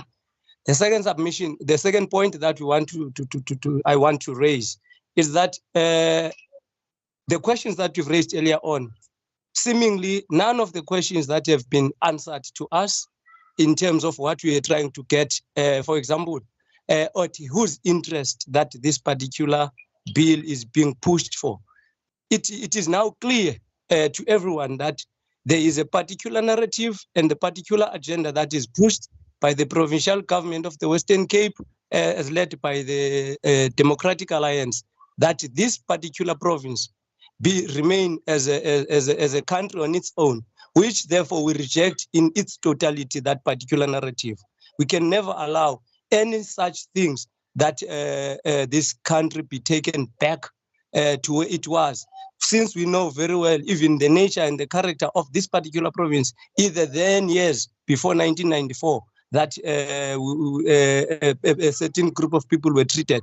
Therefore, now all the motivations that have been presented to us by the committee chair, Mr. Fry, are not actually responding to the issues and the interest of the majority of the people of the Western Cape. Therefore, I, as Bongani Makwenkwe, reject this bill in its totality because it seeks to be unconstitutional in terms of ridicule our very own constitution in the country, and it seeks to divide further and further this province that has already has seen a lot of divisions in terms of race, in terms of color, in terms of everything else, in terms of work and language and all that. So that's one of the things that we believe, therefore, we cannot allow the government in that is this particular administration to continue promoting such things as the community of Delft. We have been marginalized in terms of the services that we receive from the provincial government for a number of times by this provincial government. 2 occasions that I've raised here have not been responded to, and I'm asking myself, what is this particular administration seeks to achieve in the end? It seeks to divide us further and further and further. So we reject this bill in totality as the community of Delft, where I'm residing, and we're not going to, and we will further take further steps if it needs be, that we are going to take legal action as well, if we believe that there are legal grounds for that particular view. Of course, this particular bill has been has received 3 or more legal opinions that it is unconstitutional. So therefore, we submit that this bill must not continue, and it therefore not in our interest as the majority and the community of the Western Cape. Thank you very much. Thank you very much. Can you get the next person to make his or her submission?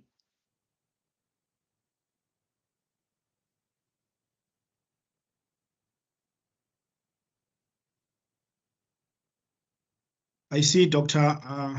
Kasibe, you are number 1 on the, can you make your submission, please? But you have already done it. I don't know whether you want to have a second bite to a submission.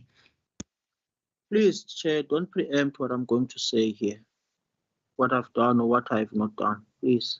No, but for the fairness, we cannot allow someone who's already made a submission to make another submission, because we've already... What was my submission? No, but you know what your submission was. No, I'm asking you, said I made a submission. You said you reject it. You said you reject it. I had raised a question, Chair. You had asked for us to raise questions. Okay, can you make your submission then? Please don't argue with me here. What have I done to you? Why are you coming with this attitude, Chair? Can you just Allow make a me to submission, speak, Dr. Don't preempt Kasibe? what I'm going to say. Don't preempt Dr. what I'm going Kasibe, to say, Chair. can you, for the sake of Please. everybody that wants to make a submission, can you just continue with the submission? Don't preempt, because now you are inviting me to respond to your attitude. Now I'm not here to massage over your attitude and your sensibilities here. Because yeah, please. Because now you are reducing this to a kangaroo arrangement here. So we're not here to entertain your feelings here. Yeah. So Chair, firstly, I think if you could record our collective rejection of this, firstly, this hearing itself, because we've raised that quite a number of times, and if that collective rejection could be recorded here, that the hearing itself, the manner in which it is taking place, that it is unconstitutional and it is undemocratic. Secondly, Chair, I would like to make the following submission. EFF Western Cape further reiterates its denouncement of the Western Cape Provincial Powers Bill, and as well as warns against its weaponization against the spirit of unity upon which the South African Constitution was built. With the bill's intention to devolve further powers from the national government, thus going beyond the prescribed provincial powers outlined in Schedule 4 and 5 of the Constitution, the bill sets ground for cessation, an act which, if effected, will constitute a constitutional crisis of the highest proportion. Its combative devolution agenda can have no positive developmental outcomes for the poorest of the poor. It sets us back many decades ago when South Africa was under the yoke of apartheid. This bill is driven by an exclusive group of white racists who act out of narrow political impulse impounded by their white nostalgia to establish a state within a state, a bizarre idea that is not congruent with the provision of the South African Constitution. In essence, Chair, they want to unconstitutionally undo the Constitution for their own narrow political ends and white interest. There is no constitutional provision for any province within the borders of the Republic of South Africa to opt out of South Africa and declare itself a state within a state, which is what this bill seeks to set grounds for. Since there is no constitutional provision, Chair, for cessation, the Democratic Alliance-led government is on steroids, colluding with white supremacist establishments who are the running dogs of the United States, foreign imperialist institutions, to violate the Constitution, for which many sacrificed their lives. It is quite revealing that a provincial government would go as far as acting against its legal opinions to waste state resources and taxpayers' money on a narrow separatist idea against which two legal opinions or three have been expressed. If Western Cape has it we have it on good authority, Chair, that behind locked doors and in the corridors of power in Stellenbosch, white businesses are being mobilized to pour in resources into this treasonous idea, instead of using those very resources to uplift our people from poverty-stricken condition. The question that we must ask, Chair, how many US dollars are these running dogs of the imperialist establishments getting to undermine the supreme law of the land? We call, Chair, on society to publicly reject, and we're happy that this bill is being rejected and this public hearing is being rejected at the same time. We also ask, Chair, members of the public to write submissions into your office rejecting this bill and rejecting this public hearing as it happens now, because it is unconstitutional. Chair, I reject this bill vehemently.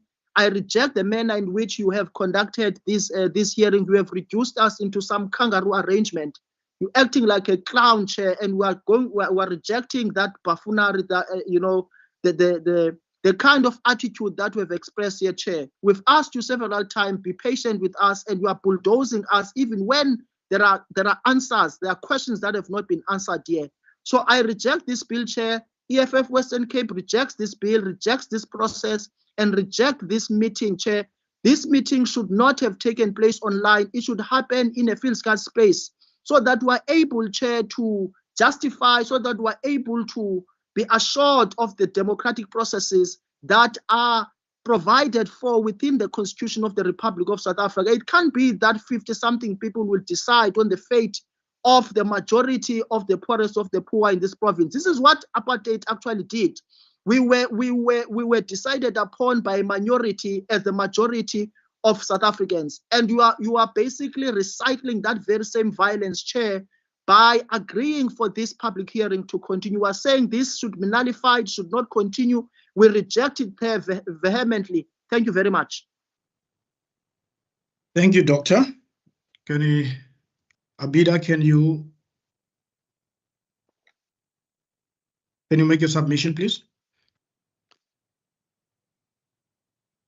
Good afternoon. Thank you. I think I'm third time lucky. Yeah, you're third time lucky. Chair, I think I just want to, I want to say that clearly my experience, I'm a resident of Cape Town, and so clearly my experience shows without a doubt what a number of submissions that has been made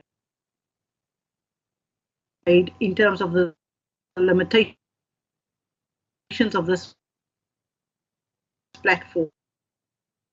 And I've heard your ruling on with regard to who is here, etc., etc. And I do want to say that on the 5th of February, I actually wrote and I requested, I said, I would like to be part of this process. I have the right as a resident of the city of Cape Town to be part of this process because I do believe that this proposal has got far-reaching implications for me as a citizen of Cape Town and as the Western Cape.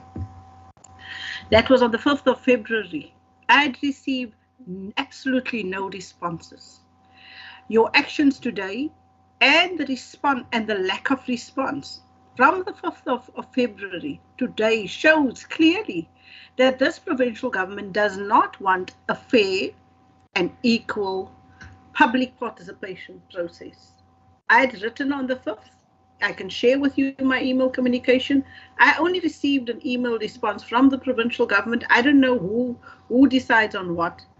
At the end of business on the 27th of February, giving me less than 2 days to prepare my submission because I'd made inquiries to say, how do I participate? I would like to make a submission.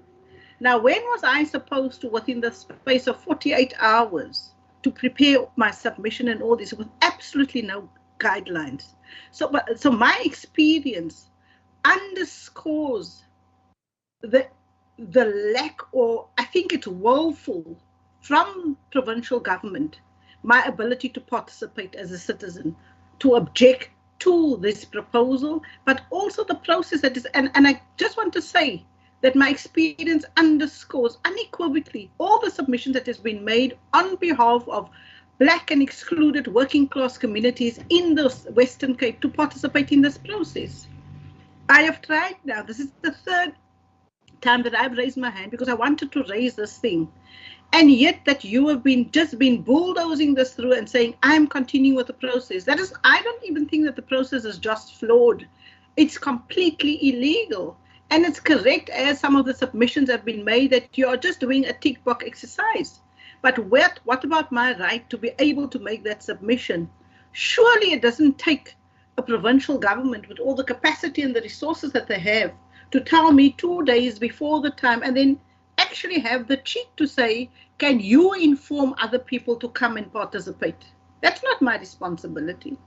But without saying, how are we going to participate if we do not have the correct technology and gadgets and access to data and this has been raised so many times, and I have been listening to all the responses, but between you and the other member, I think it's Fry something, you've actually not responded to our questions. So I'm asking you as chairperson of this committee to respond to me as a resident and a taxpayer of the Western Cape, because you have limited. In fact, I don't think you've just limited, you've completely curtailed and prevented me from participating in this process. I have not been given a fair chance or a fair opportunity to participate. I was actually there in person at the chaotic attempt the first time around at the provincial legislature, that it was so dangerous. You were sitting in your committee hearing. I actually managed to get into that committee room. But what happened there was actually a disaster in the making. I don't know. There was absolutely no management in terms of the crowd, and our safety was not even a concern. And then I left that Friday, the understanding that I'm going to be given another opportunity as a resident of Cape Town to make my submission, and now that right has been taken away from me by a fumbling, bumbling, bureaucratic thing, which I think has been completely deliberate, so that we can not raise our objections. And I want to place on record process, and I also want to place on record that I'm also objecting to the fact that this government has taken my right away to make a submission of the contents of this proposal and this bill. Thank you very much for that submission. Can we go to Ms. or Mrs. Sadiq, please? You next. Chair, just on a point of order. Member Moran. Can I ask you or table staff not to mute persons whilst they are speaking, because this is not a network issue. It's clearly someone who mute people whilst they are busy speaking. Okay, noted. Colleagues, can we just make sure that when someone is on the platform that we don't mute or mute people, so we allow people to speak and raise their views. That's why we have called this virtual public hearing. Can we go to Ms. or Mrs. Sadiq? This is your opportunity to make a submission, please. Chairperson, before you continue, can I raise on a point of order, please? Yes, Member Bosman. I think it is very disingenuous to accuse the members on this committee and the table staff of the Western Cape Provincial Parliament of muting people. I listened with strained ears to the previous submission, and that was nobody was being muted. That was clearly a network issue, and you could hear the crackling on the line. So I think Member Maran must not cast aspersions on the members of this committee or the staff working to support the work of the Provincial Parliament. I think that's very disingenuous, and it's the cheap type of politicking that we don't need. We're here to listen to the public and not entertain spurious points of order. You are not the chairperson of this meeting. Chair, you have noted my concern. No, colleagues, can we just do this for the sake of continuity? Can we just give the next speaker an opportunity to make her submission, please? Thank you, Chairperson. So in my submission, the first point, which I will repeat again because it wasn't answered, is that I not only reject the Powers Bill, but I do not support this process that's been called a public hearing. I do think that you have deprived the vast majority of the citizens of Cape Town, whose lives will be impacted quite strongly by these Powers Bills, the opportunity to participate and make their inputs, as Abida has said previously. I'm not going to repeat the reasons I object the bill, which have already been mentioned.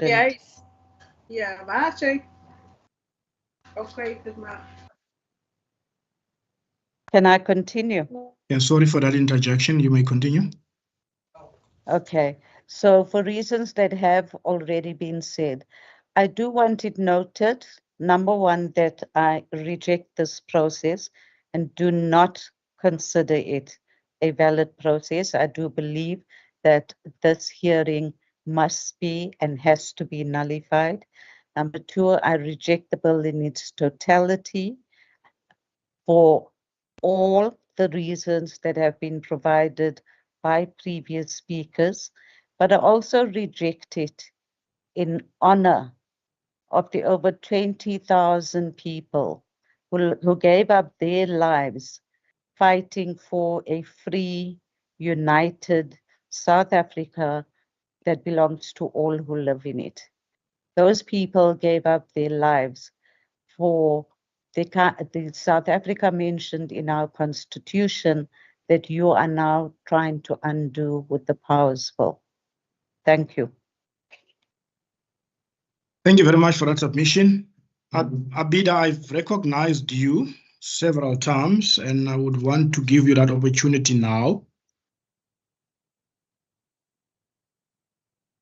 Abida, can you hear me?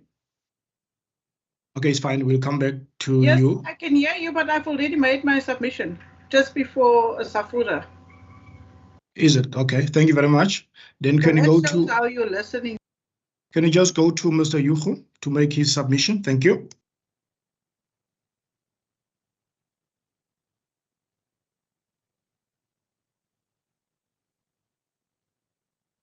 Raini Yuho, are you on? Can you hear me?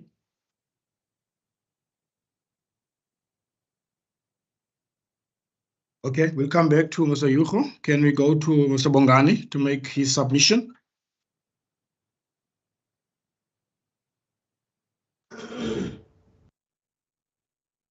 Yeah, Mr. Chair. Bongani, can you make Chair, your submission? Yeah, Chair, I've already made the submission. I think I was the first one or second one in this round of submission when you allowed it. Thank you. Because your hand is still raised up here. Okay, then. Mr. De Bruin, do you like to make a submission?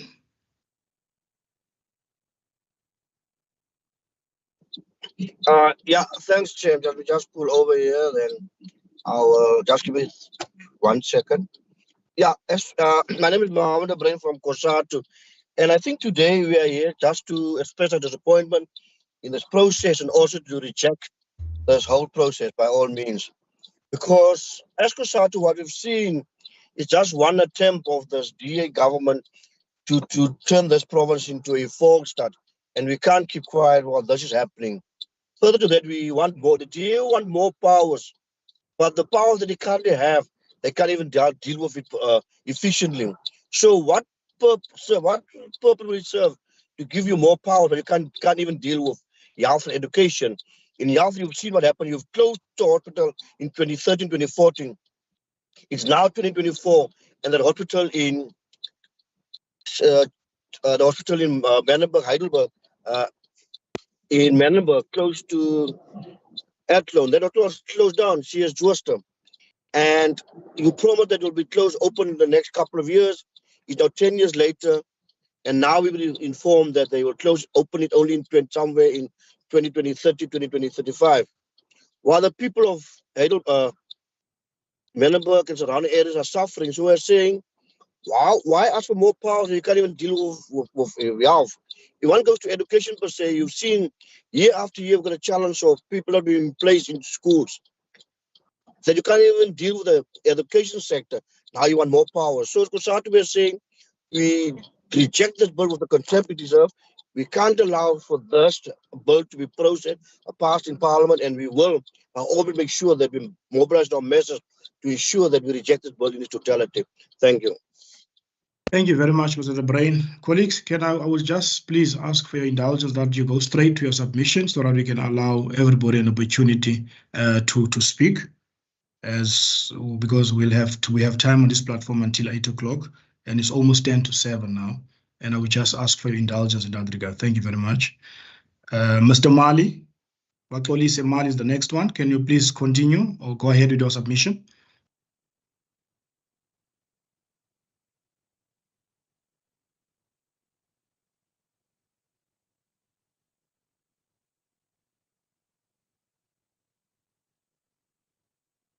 Bakolise.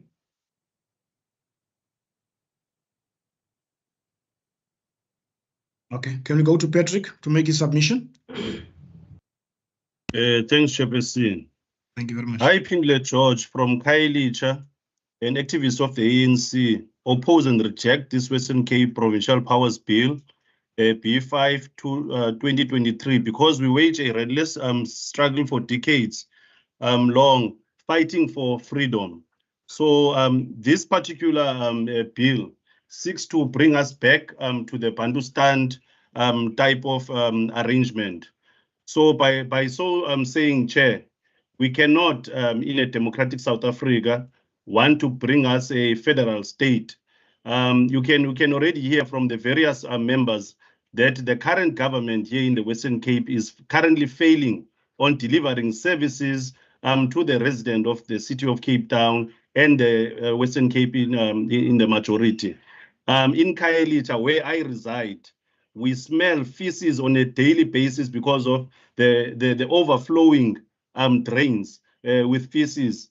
Everywhere we walk, there's filth everywhere on the streets because of the DA government that is failing to govern the city of Cape Town and the Western Cape.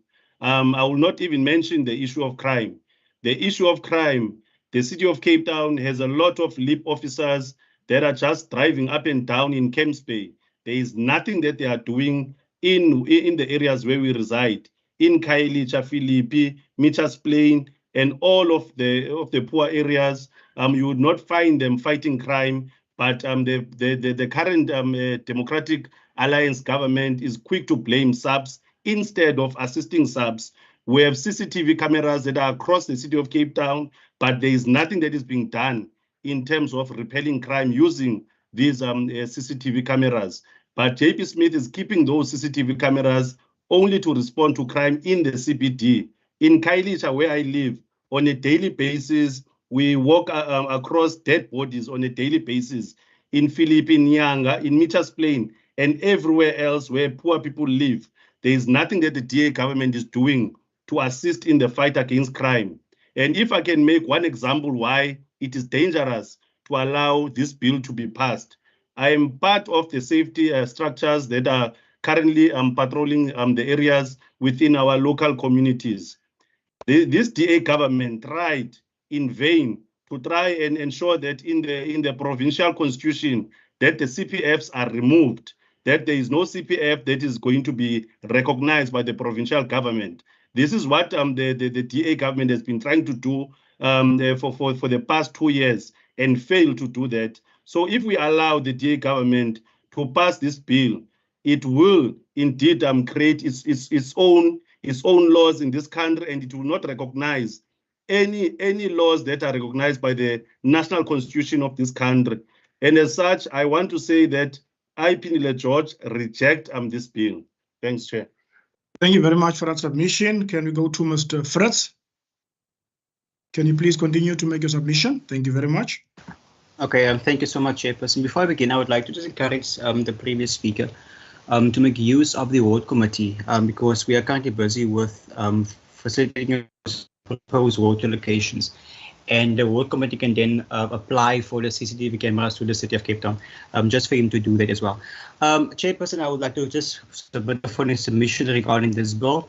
I was born in this country in the year 2000 to parents who, for the very first time in '94, had the right to vote for a government of their choice.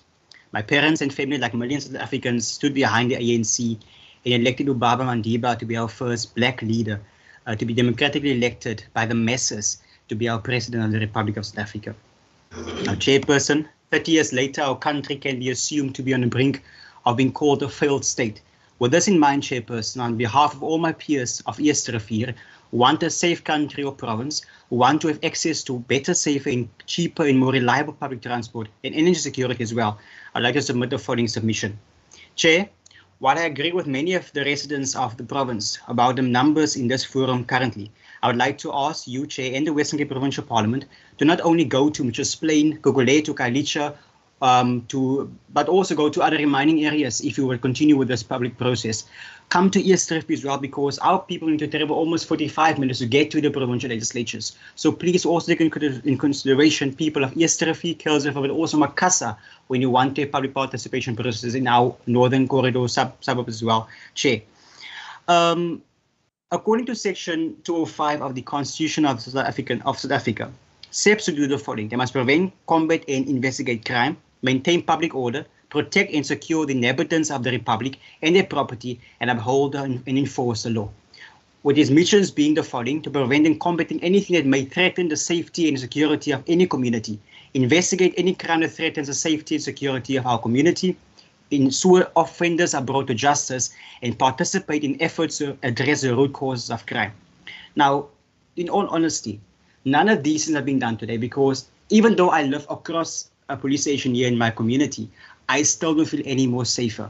Chairperson, regarding the public transport, during COVID-19, countless rail corridors across our country were destroyed, with some rails still not able to work to this day, while others because of the new community, while others were became a community or residents overnight by those who left. South Africa and the residents of the province do not have safe, reliable and cheap public transport. For the past 17 years, South Africans have been affected by load shedding, with no clear path from national government on how to fix this problem. It was thus being said, Chairperson, that I, Devandre Fritz, a resident of East Rivier and the Greater Western Cape Province, support the Western Cape Provincial Powers Bills in front of us. I do know I'm the only one yet so far this evening, but I believe it's the best to be that we take power from national government and ensure that we have power at a more local level where people can actually be served by the provincial government. I thank you. Thank you very much for that submission. Going to go to the next one on this one, Madikane. Can you continue? Can you please make a submission? Please, Chair, I'm Anisa Matikas, not Natikane. Can you just continue with the submission, please? Thank you very much. Apologies if I pronounced it incorrectly. My name is Andisa Matikazi from Ward 39 in Gugulethu. I hereby reject this bill vehemently with the contempt it deserves. Not only is it unconstitutional, but it has also disallowed millions of South Africans that are going to be, millions of citizens of the Western Cape that are going to be affected by this bill. We know that the majority of our people are very poor and therefore cannot afford data. They have been excluded by this process, and it's wrong. I do not think that this process was even supposed to take place. But then again, your arrogance, Chair, has demonstrated that this is just a tick box, that you have already made up your mind with a bill that is never going to see the day of light. We reject this bill because for the longest time, the Western Cape under the white people think they've never comprehended the fact that one day they will be under the leadership of Black people. That is why they want to separate themselves from the government. We will not allow it. It is wrong. Thousands of our people have died fighting for a free South Africa, and I am seeing that it can just separate out of South Africa. We will not allow it. It is wrong, and therefore I reject it. Thank you very much for that. Can you get to the next one to make a submission, please? Thank you, Chair.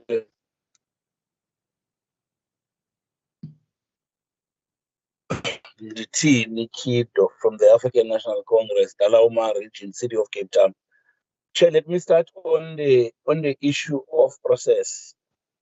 As the ANC in the Dalauma region, we reject this particular meeting as having been a participatory process for public participation in the process of lawmaking in the Western Cape. Number two, Chair, we reject the powers bill with the contempt that it deserves, because it seeks not to protect, as is required by the National Constitution, to protect the unity of the Republic. That's a second point, Chair, that we do. Chair, on the powers asked for, there's a very bad and a very terrible thing that the Western Cape provincial government is doing, Chair, especially on the structures, on the safety and security structures, where deliberately resourcing the neighborhood watches with an intent to pit them against the CPF as a law combating or law or crime preventing. 100%. I'm also supporting the legal opinions that has declared this bill unconstitutional for reasons as noted there. I'm not going to repeat them again. I'm not going to paraphrase it. Number one, the bill is about excluding citizens that has declared this bill unconstitutional for reasons which means noted there. I'm not going to repeat them again. I'm not going to paraphrase it. Number one, the bill is about excluding citizens. Take a certain portion of people out of South Africans and you are no longer South Africans. It can never be. I'm not going to repeat them again. I'm not going to paraphrase it. Number one, the bill is about excluding take a certain portion of people out of South Africans and you are no longer It has been pushed through even the legal opinion. Number it has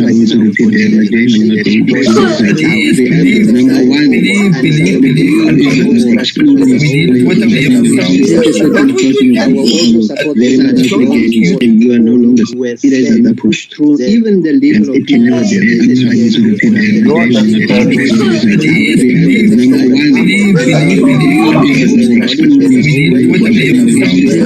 The ANC and the DA.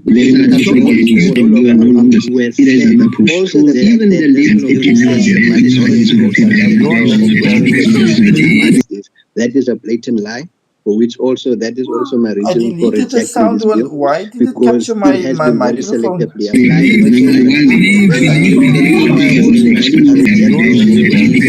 Once you take a certain that is a blatant lie, for which also that is also my reason for rejecting this bill, Why did it because capture my it has been very microphone? selectively applied. You've got two cities in one. You are totally taking away even that little bit of right that they have, a little bit of hope that they had, because now they will entirely depend on the provincial government, and a provincial government that doesn't care.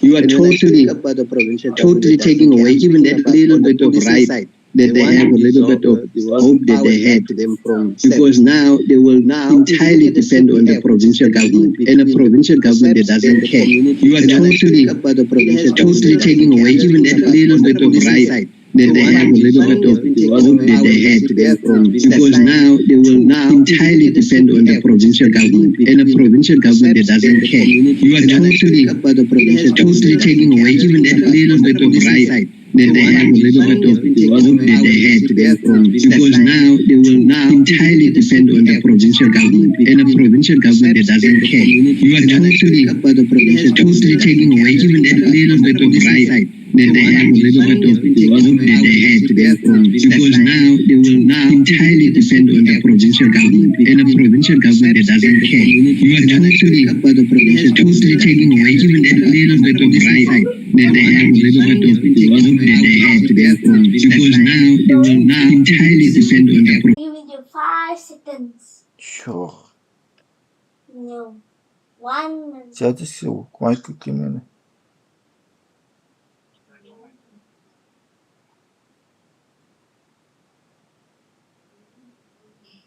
Give you 5 seconds. Sure.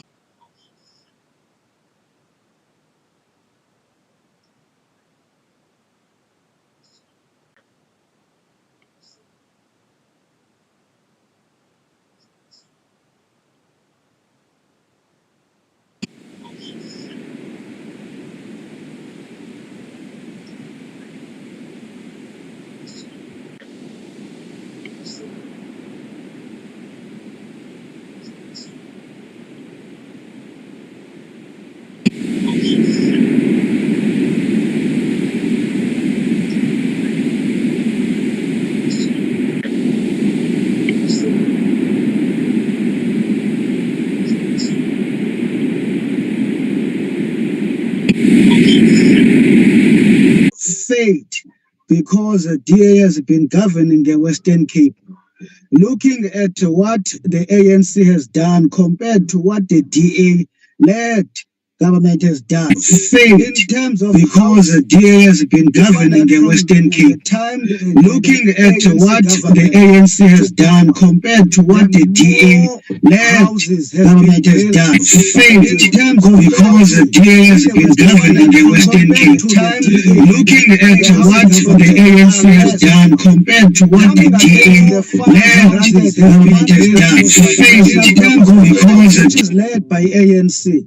Look at how much money have returned back, whereby you find the DA-led hasn't used those monies because they will be benefiting or bringing more dignity to our black communities. You come and check even the wasteful expenditures that have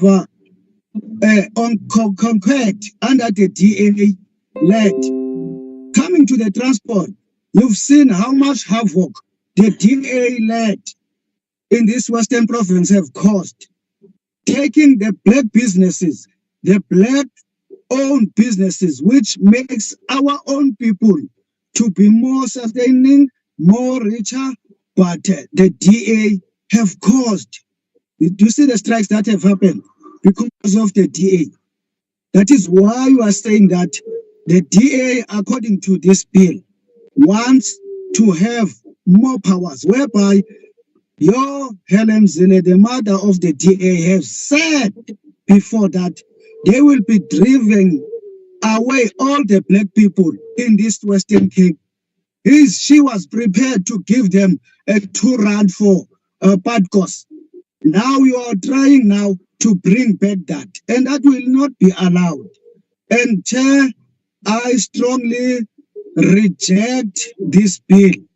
I'm speaking as one of the ANC members and one of the councillors, which stands for the communities. We cannot allow this to happen in our society, whereby a certain people want to create their own state, which is also undermining the constitution of our country by trying to propose this bill.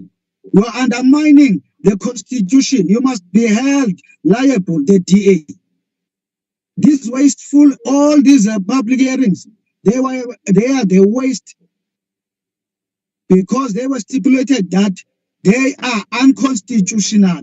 But because when they were given this name of Ontamolukuni, it was not a mistake. As you conclude, please. Yeah, I will. As I said, the Chair, I was said, Chair. It's been said also. It's been said that you don't really. Can I be allowed to say a point of order to the Chair? Mangondlo, you can continue. Yes, Chair, you've been asked to be consistent.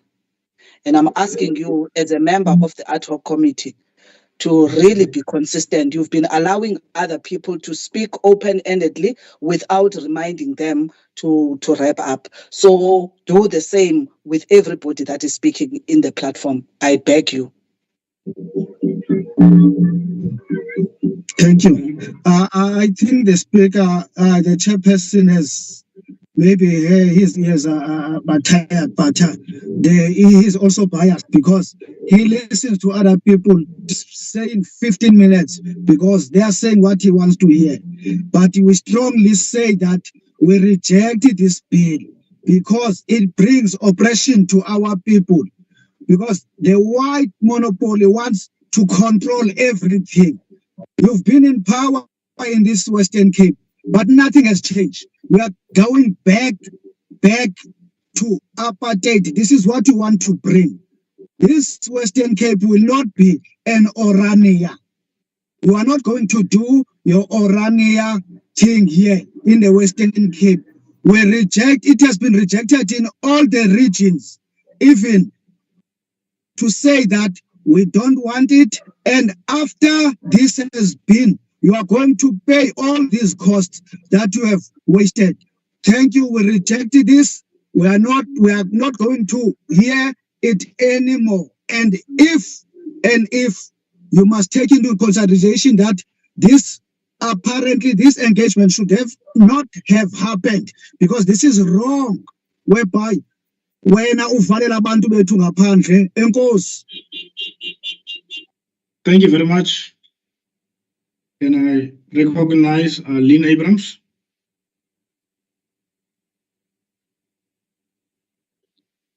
Thank you.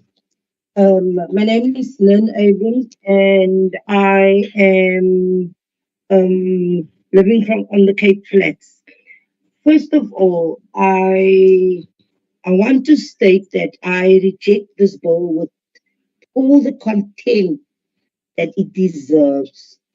It is nothing other than a cheap DA political stunt. And I also want to correct the speaker by saying that this is a DA bill. It has an ad hoc committee consisting of 6 DA members. It has used the majority power to come with this cheap political stunt to divide the Western Cape, and to divide citizens in this country. I grew up in the Western Cape. I was born here. I grew up throughout my life in the 1980s. So I know what it is to be separated. I know what apartheid looked and felt like.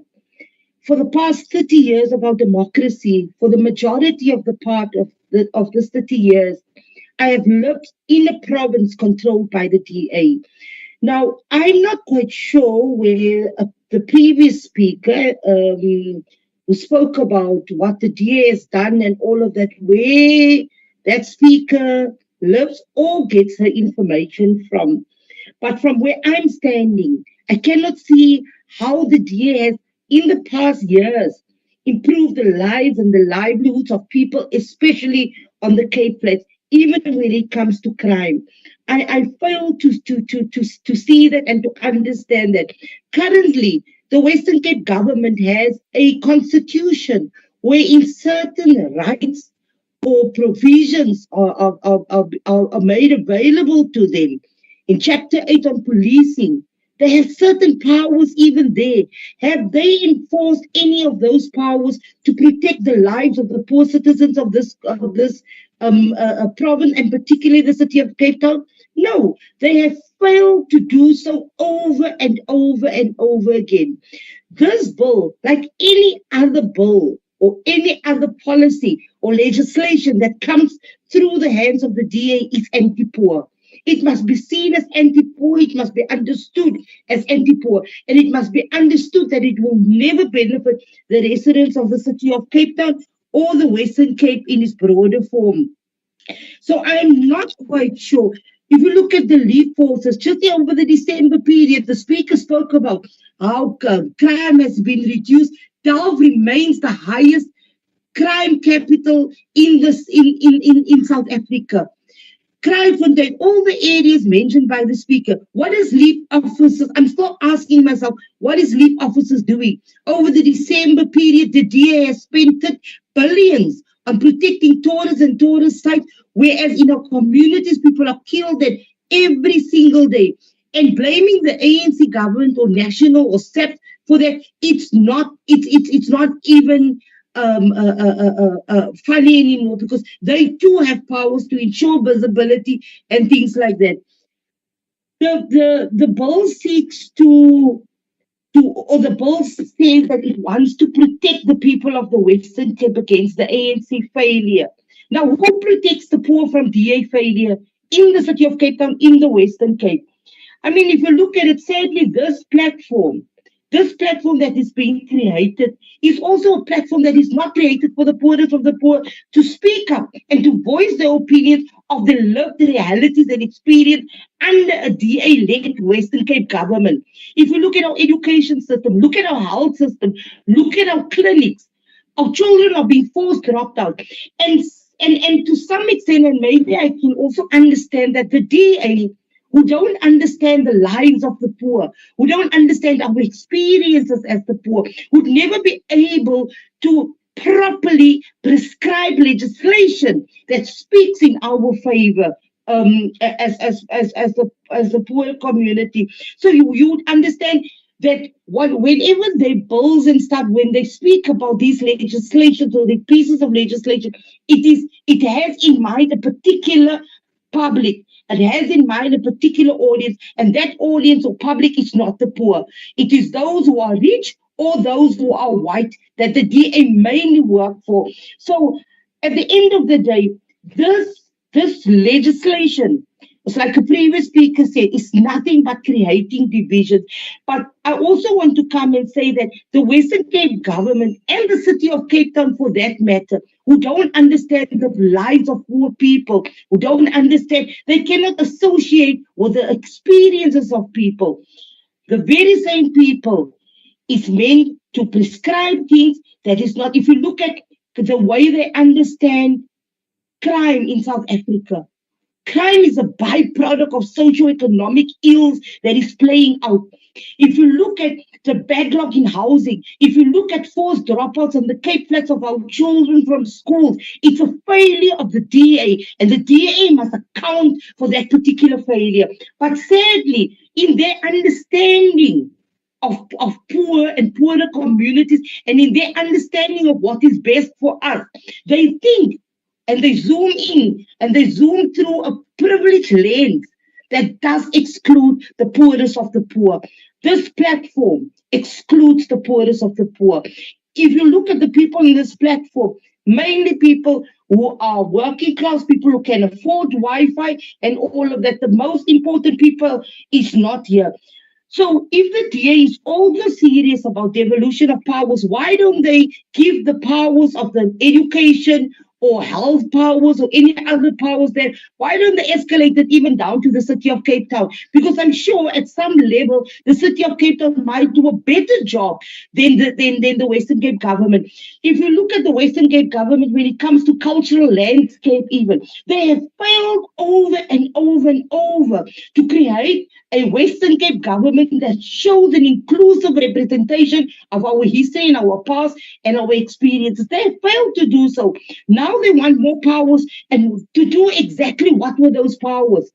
To ensure what Steenhuisen had promised America, to create a little enclave for certain people. No, Comrade Speaker, we will not accept that this Western Cape government is run by clowns who want to create an Orania.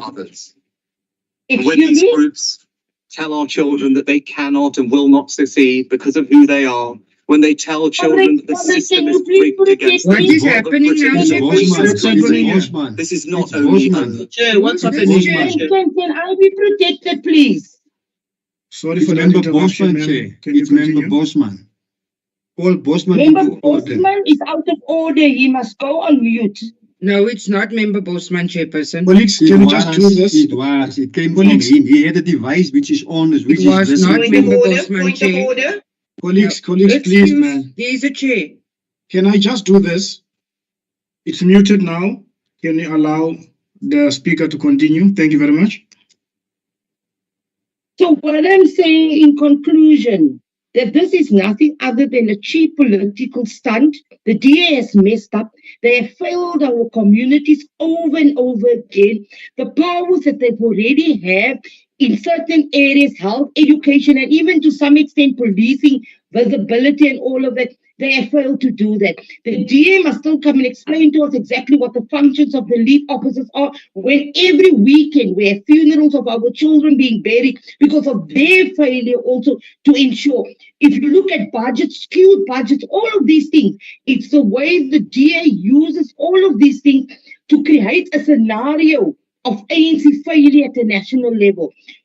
In our communities, why can't we have the CCTV cameras? Why can't we have the things that other people have in communities with less crime? So the DA has failed.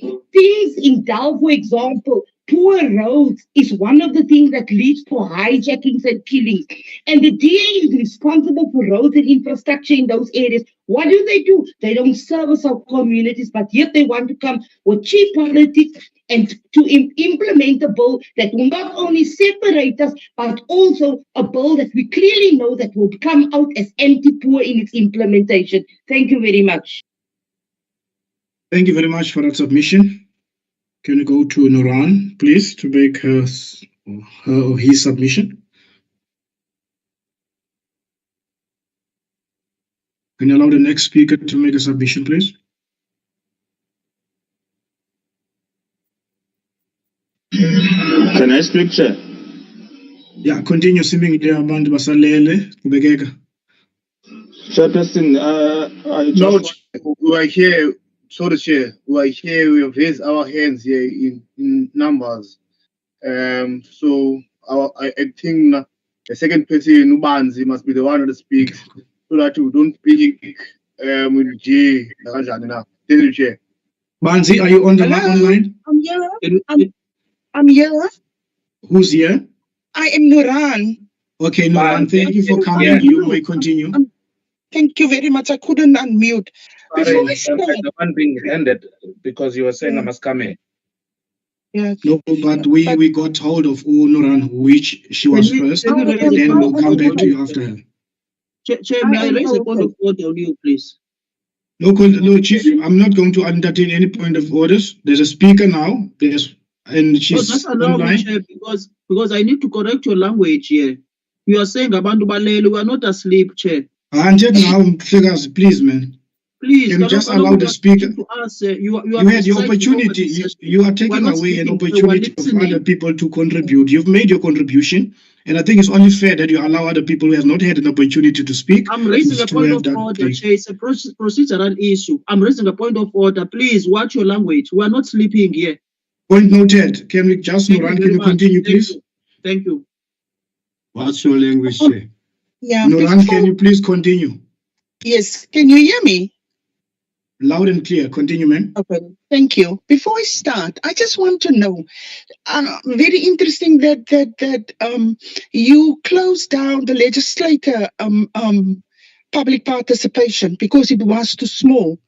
If you count the numbers that can go online under Zoom meeting in comparison with the capacity that was for the provincial legislator, is it the same or is it more?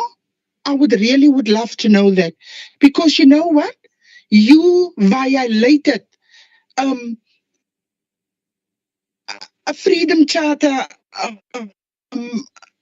law, because we have the right to be treated equally, and you didn't treat us equal. When you decided it's an online meeting, it's an online public participation, it cannot be. You have to acknowledge my rights. You have to acknowledge the right of the poor person, because that poor person didn't have the opportunity. And I want to know, how are you going to rectify the chance that the poor person was not given? How are you going to rectify and do right by that poor person? Because that poor person don't have data, and that poor person maybe don't know how to use these gadgets to go online and do meetings here. And how many, do you know how many of these people were sidelined? Do you know? And like I said, I would love to know, if you look at the online and you look at why you closed the legislator, is the number more or less the same? Because I would insist that this meeting must be a face-to-face, so that the poor, rest of the poor, not get sidelined as they normally get sidelined by the Western Cape-led government. Because if you look at what the tourists see, what the Western Cape really is, and what we experience on the Cape Flats, then it's two totally different Western Capes, or Cape Flats, would I say. So I would love you.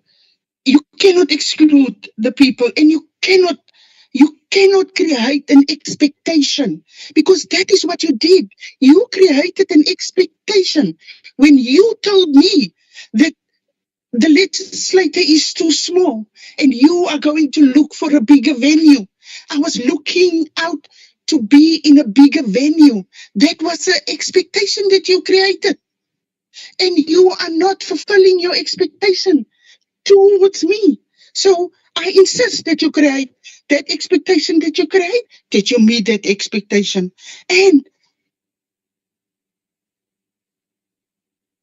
you are wasting money. You are definitely wasting money by having these public participations, because you are premature. This powers bill of yours is going to get a miscarriage. It cannot go full term in 9 months. It's impossible, because you are hoping for these coalitions after the national government election for this bill to be passed. That is what you are hoping for, and it's not going to happen. So I would wonder if the Human Rights Commission can come in here and look at the waste of money, the money that was wasted on a powers bill that you You are grown-ups. You're mature people. You knew that you are wasting money. 100% you are knowing that, and still you are wasting these monies. This is monies that belongs to the poorest of the poor, and you wasted this money on a bill that's not going to be passed, a bill that's going to miscarriage. So no, I would love for the ANC government to look into this and hear if there is a possibility that the human rights can talk to the Western Cape led government. It's not right what you are doing, because you are doing it to us every year with, like, for instance, the education. Every year the number goes up, that people that didn't get space. Every year the number gets up. Where's the schools that you are building? You want to run and Cape, but you can't even get school. I'm not talking about the shameful education that we are getting. I'm just asking you to give each and every child that's applying online, and this online, by the way, is also not working. Give these people places. Give them places to space in schools. That is what I'm asking you, and I'm asking you. Look at you, young. It's a shame. It's totally a shame. And you want to, you can't run a province. You showed it to us over and over again. You can't run a province. But you want to have a powers bill. You want to do trading. You want to do transport. And people, it's like you seeing a big cake. And you can't even eat a slice, but you want the big one. How are you going to eat the big one if you can't eat a slice?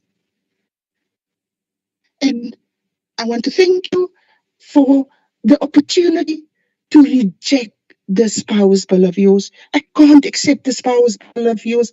I cannot do that. My conscience will really eat me up. That is what will happen.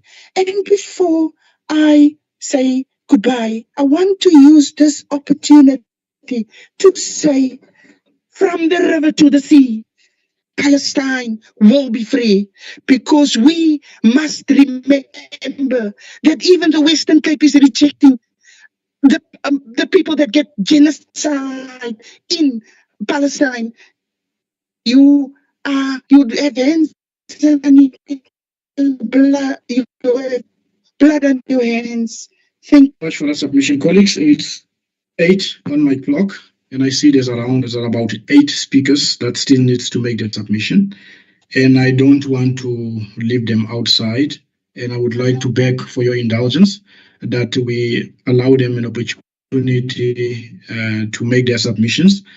And also, I would ask them, since there's only 8 of them left, that they just please stick to their submission and not dwell on the issues of processes and on the virtual hearing, and just stick to their submission, or whether they reject or support the bill, because I don't want them to be not to be given an opportunity, and I just want to ask them that they work with me, because we've already after 8, and I just want to give them an opportunity since there's only 8 of them. I think it's only fair from my side, and I would want to beg for your indulgence from the public as well as the members of the other committee.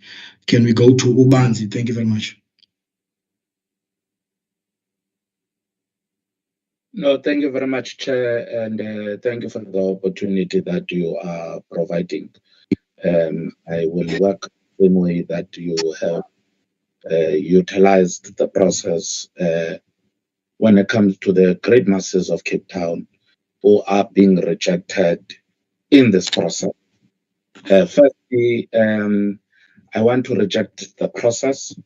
I want to reject including the bill. The bill that seeks to provide power to the DA that is leading the Western Cape, and has indicated in this platform that it is trying to change what is being done by the ANC, and will therefore make sure that it rectifies it here within the Western Cape government.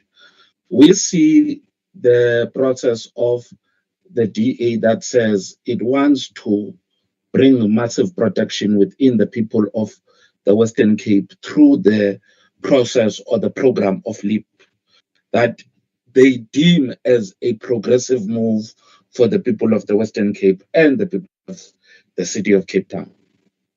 Here we have officers who go through a process that get trained to shoot a firearm within a week. Within that week, Monday, Wednesday, they are taken to a theory process.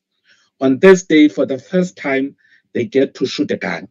On Friday, they must be ready so that they can go out and be able to protect the people on the ground.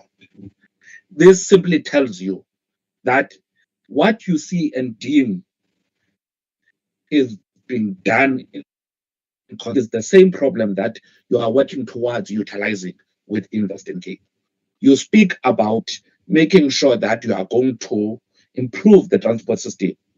It was within the Western Cape, in the city of Cape Town, where we had a massive collapse of the transport system for over 2 weeks when the taxi industry went on strike. And it literally showed that the DA-led government was not prepared for the situation and was not ready to deal with the situation. Now, in the process of what you are trying to say, that by you being given the power that you want to be given, will help and assist to make sure that our people are getting a better system and service in the process. It is just a process for you to get more power, and in order for you to not need to go through the national government in order to do things. The same way you have constantly tried to skip the process of making sure you are having less metropolis in the city of Cape Town, but have more law enforcement, because through metropolis, you need to go through the process with SAPs, but with law enforcement, you don't necessarily need to go through that process. But again, when you go through that, you are then placed in a position where you, as the DA-led government, are simply utilizing these officers as your money-making scheme process. Their purpose is to make sure that they're giving tickets to our people, and they are making sure that they are impounding in the process, instead of being serviced for what they are supposed to be serviced for. Now, part of what it was raised here was the fact that you create jobs. In actual fact, let's look at it this way, because truth be told, you give opportunities that on the other hand, you are busy offloading people, so that at the end of the day, in the front of everything, it looks like you are giving jobs. Meanwhile, you are offloading as many people as you can behind the back, so that it looks like you are creating jobs, but instead you are actually removing people from the space of actually getting jobs. Many speakers have raised this issue that the DA-led government, it is a pro-capitalist position where the poor of the poorest are sinking as deep as they can sink, and then those that are in a better state are given the services that are supposed to be given.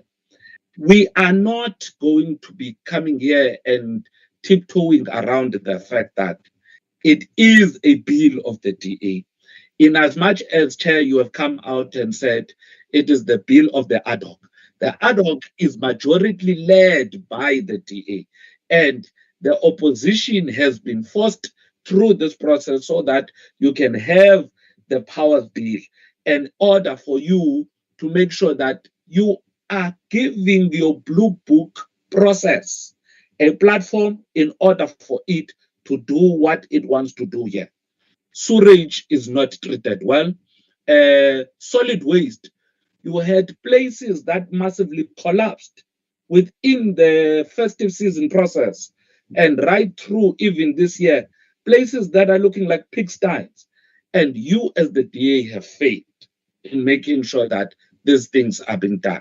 So I come here and say, we're rejecting the bill, we're rejecting the process of the bill, and we know that here, what Gogo Helen Zilla once said, that our people are refugees, it is a process of making sure that the statement of Gogo is cemented and certified through this bill. Even if you are given all the powers, you won't be able to perform what needs to be performed. Clinics are overloaded. Some of them are closing down. You can't deal with the issue of extortion. Housing is still a massive problem. You have a family that was supposed to get a house in 2010, and they are still staying in an informal settlement till today. How are you going to give services when you can simply build a house from 2010 till now? A simplest thing to do, where a community member was supposed to have given a house and still is waiting for a house from 2010 till now. The Eagle's Eye has been shut off. The Eagle's Eye is not assisting and is not working for the people. The province has been removed from the project R8448, which is in Guguletu, and the project which is 2849, which is a housing project in Mau Mau Nyang, because you have failed the people. Now, if you are given more power, when you have failed, what are you going to do with it? Nothing. But another simple situation of a collapse. One, how do you want to be trusted with power when you could not have a giraffic view that taking the public hearing in the chambers is not going to be sufficient? Even with taking it now to this platform, even much more of a problem. So it tells you, we are coming to use, and you are saying you want this power where you can't even deal with small issues and you want more power. It's not going to happen. It can't happen. It is not going to give you anything. You blame the ANC with SAPS. Meanwhile, you are training people 2 practical trainings on 2 days for practical firearm training. How do you then expect them? The same way that your premier wanted to arrest Putin with LIP officers who have been trained to shoot a firearm on 2 days. How does that happen? Come on. In actual fact, the bill is totally being rejected from my side. I am even not for the ANC to go lead on national. I'm not for the DA to come lead here because all of you are failing the process. But it must be clear. I reject the bill. Thank you very much. Thank you very much. Can we get to the next one? Zweli Gumede. Zweli Gumede. It's your opportunity now. Audible. You are audible. Continue. You can go ahead. Yes, my name is Zwelise Gumede. I stay in Fuleni, and I'm just concerned about this power bill. By the way, I fully reject the bill because of one of the reason is that in Fuleni it's one of the crime scene. It's crime scene all over. People die every time. We have a satellite. We have a station of law enforcement. There are so many of them deployed in Fuleni, but you will never see any of them visible during crimes like killing, murder, and everything. They will just appear when it's people taking the land. That's when they will come out, try to demolish the houses of poor people. But when it's other crimes, they don't interfere. So I just wonder what this DA government will do about places like Stellenbosch, whereby you have all Cape Wineland, it's only one Kayamandi. Kayamandi is the only black people place where black people are placed. But you will find out that even though the little that they are, they don't get the houses. Command is very poor, but you will see that every day roads are fixed in town, meaning that DA can't be trusted with power because apartheid will start afresh. Why DA wants to make Western Cape independent, make Western Cape its own country, so that they can chase black people out and then be left alone. So I, as a lead, I reject our deal. I thank you. Thank you very much. Colleagues, we are past our time, and I've asked you nicely that you please just stick to your submission so that we can conclude as soon as possible. Can we just please stick to that request, please, colleagues? Thank you very much. Songezo Mazizi is the next one. You are recognized. Chairperson, thank you very much, and good evening. And on behalf of the PNCC, Black People National Crisis Committee, I'm Songezo Mazizi. I'm staying in Kailicha, Site B, Ward 91. On behalf of the PNCC Chair, without not wasting any time, we would like to reject this bill. And also on behalf of those who don't have this privilege to come and voice out their rejection in this bill, I'm speaking also on behalf of them that we reject this process, Chair. And if this process continues, we might challenge it, Chair. Thank you very much, Chair. Without not wasting any time. Thank you very much, Chair. Thank you very much, Songezo. It's highly appreciated that you were able to adhere to my request. Can we go to Morgan? Morgan, you are the next one.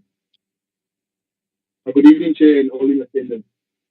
My name is Morgan Fortune, and I'm a regional leader for the Economical Freedom Fighters. I strongly and entirely reject this bill. This bill is designed to keep the white privilege just for the white. This bill is going to break this country down more than ever. It's going to divide us more than ever. It will not benefit the poor and the working class. This bill is evil in its sight. It has a feeling of the annexure that Israel put on the West Bank. It has a feeling of the Nazi regime taking over Germany. Okay, I won't be long, but all I'm saying, this bill is pure evil, and I reject this bill with all my might. Thank you, Chair. Thank you very much, Morgan, for that submission. Can I go to Shamiz? My full name is Shamila Ghani, and I'm a resident of Cape Town and a citizen of South Africa. My submission is that this bill must be rejected with the contempt and disgust that it deserves for the following reasons and this process. And the reasons for that is that, and I just want to take you back quickly, and I know you're pressed for time, Chairperson. Your colleagues spoke about the harbour and all of this. And I think the harbour area that they're talking about belongs to the citizens of South Africa. It is an important sea route, and I think what is being attempted here is to cut it off from the rest of South Africa. We will not concede to this. We will not allow the Western Cape to become the European Union. We will not allow, we have, and I can tell you, I might sound young, I'm not young, I lived through the 80s. I have experienced apartheid firsthand. We've experienced guns being from the police in our mouths. And I don't think that we will allow such a disgusting bill to be bulldozed like you bulldozed through in your council, the bill on the Palestinian flags and everything else that goes with that. I also want to bring to your attention the reason why we also reject this bill is that Cape Town, from what I can see, has become a safe haven. A safe haven, and I'm unapologetic to say, for the Caucasians and those that are running away from the genocide in the territories in Palestine. I have seen this at the airport with my own eyes. And they are coming here, and we are not going to allow this to happen and our people to be ejected from their country, from our roots. And I'll take you to the Bullcup as well. My ancestry is from there. And the gentrification that's taking place in Bullcup, in Woodstock, in Salt River, and this provincial government is not lifting a finger. They are actually supporting this. And therefore, I think that everybody, including yourselves, should actually be disgusted in even thinking about separation, about a powers bill. And not only that, I think everybody has said a lot. I don't want to repeat what everybody else have said, but I want to bring one other thing to your attention, is that our people are being used as election fodder, right? I still live in the township, and I can tell you which township I grew up in Factoryton. There is not one new school. There is not one new development. People that lived in the backyards are still living and dying since I don't know how many decades. Family that live in Hanover Park. I was there the other day. You are saying you're creating jobs. The young people sitting on the street speaking to them. I do development work in poor communities, and I can tell you, you won't be able to walk there because young people are frustrated. Now tell me, how will this powers bill help those people? We're not blinded, and we are not buying into this disgusting bill that wants to be passed. And I've got many more things to say, but I actually respect your time, and please, we reject this process as well as the bill, with the disgust and the contempt that it deserves. Thank you. Thank you very much for that submission. Can I recognize Regan Mario? Regan, please go ahead. Hi, good evening. Yeah, my name is Regan Josephs. I'm from Belha area. First of all, I want to reject to this process, and then also reject this bill. You know, in Belha, we are struggling since 2017 for the city to implement law enforcement to come to University Street, where a lot of students are staying, and stop them from drinking on the street.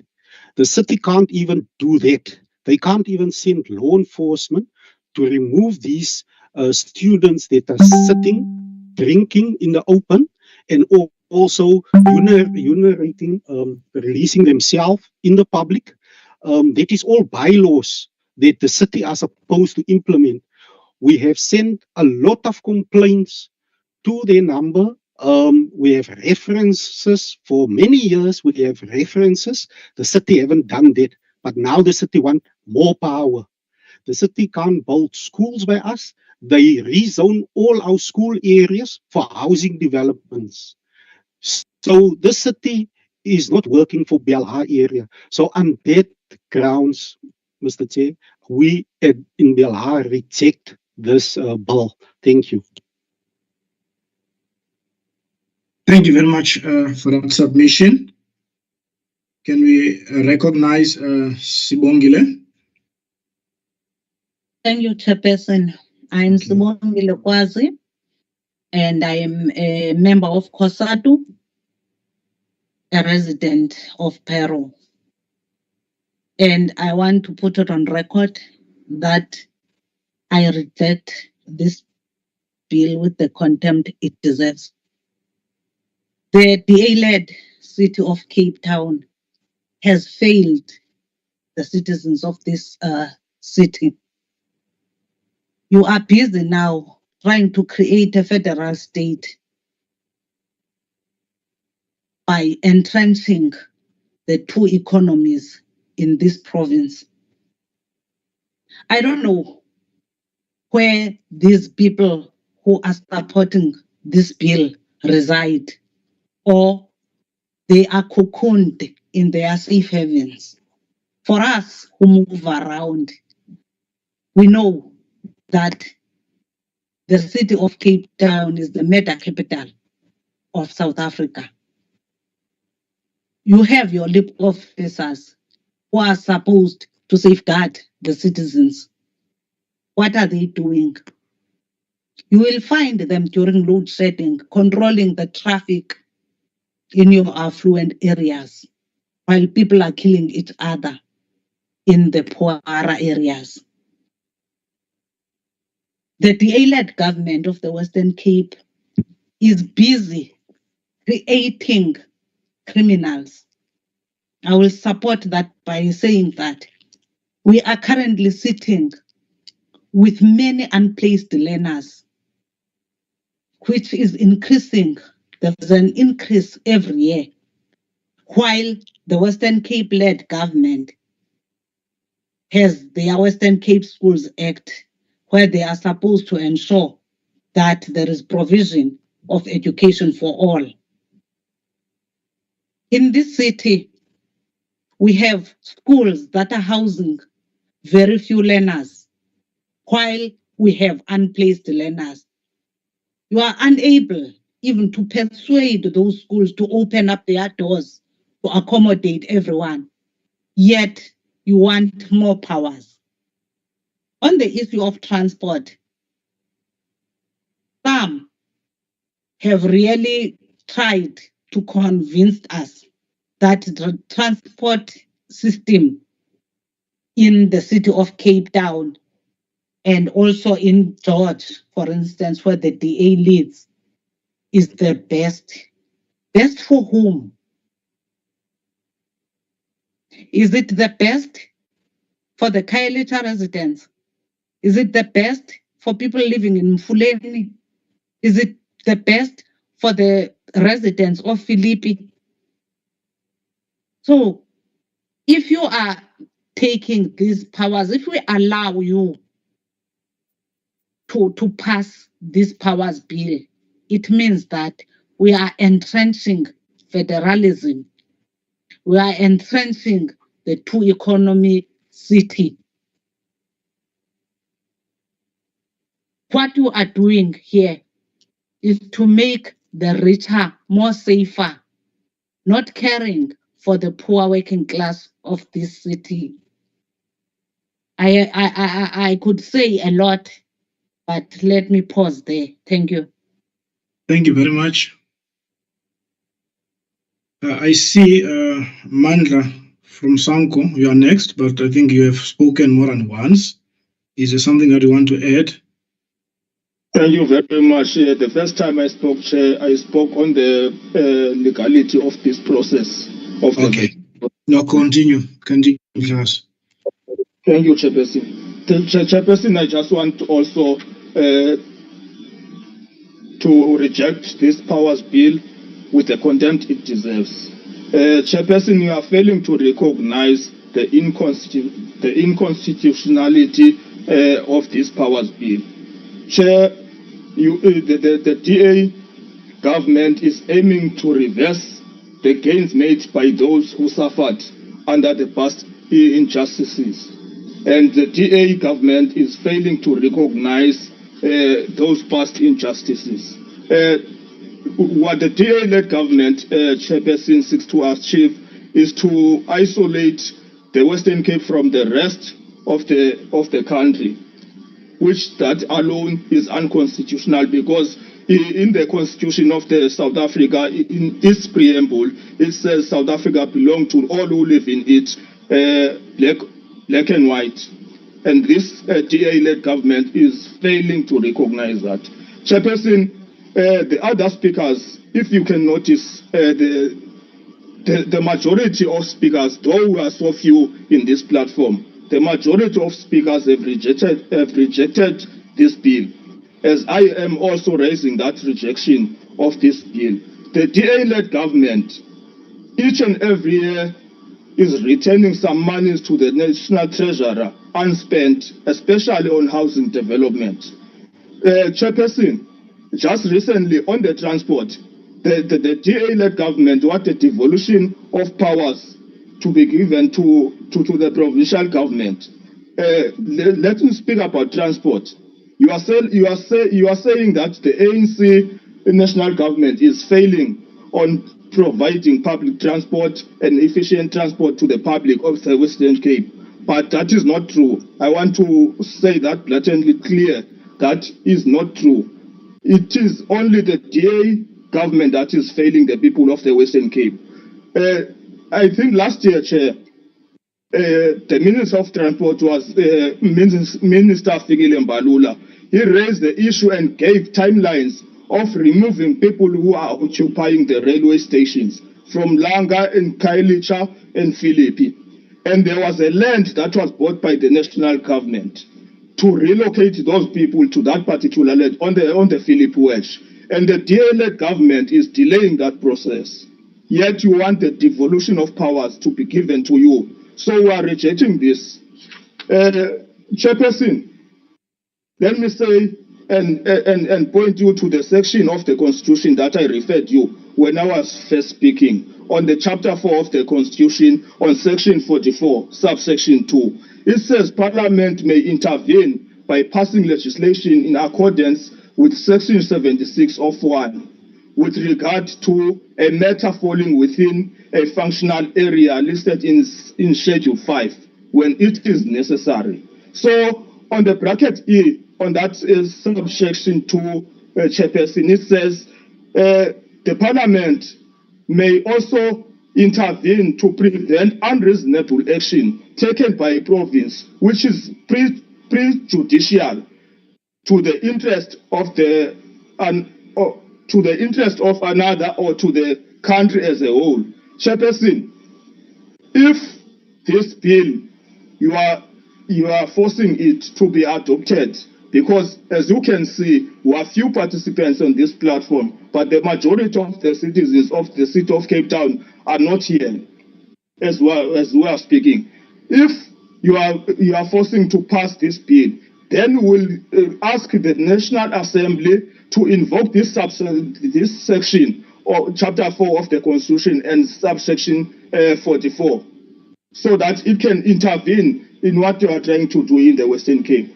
Without wasting any time, Chair, I can see the time has passed, but as I was saying, we are rejecting the bill in its total entirety. Thank you very much, Chairperson.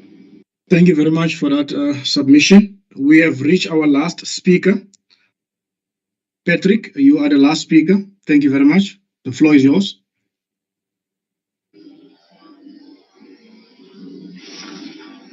Chair, can you unmute me? You were unmuted. You are unmuted. You can continue. Okay. Thanks, Chair. Firstly, I would like to bring to your attention that the online submission is not working. We've been circulating the link. It's not working. So everyone in each and every group, they are saying that they cannot submit online. So even the other platforms, for those who cannot log on here, they cannot do the submission. So that on its own, that is taking away their right to participate in the rejection of this bill. So I just wanted to bring that to your attention so that you can consider that as well. And lastly, Chair, can you make it a point, Chair, that you make this recording, the link of the recording accessible to the public so that we have a recollection of what has been discussed today, and also we are able to attest using the recording that today overwhelmingly we have rejected this bill.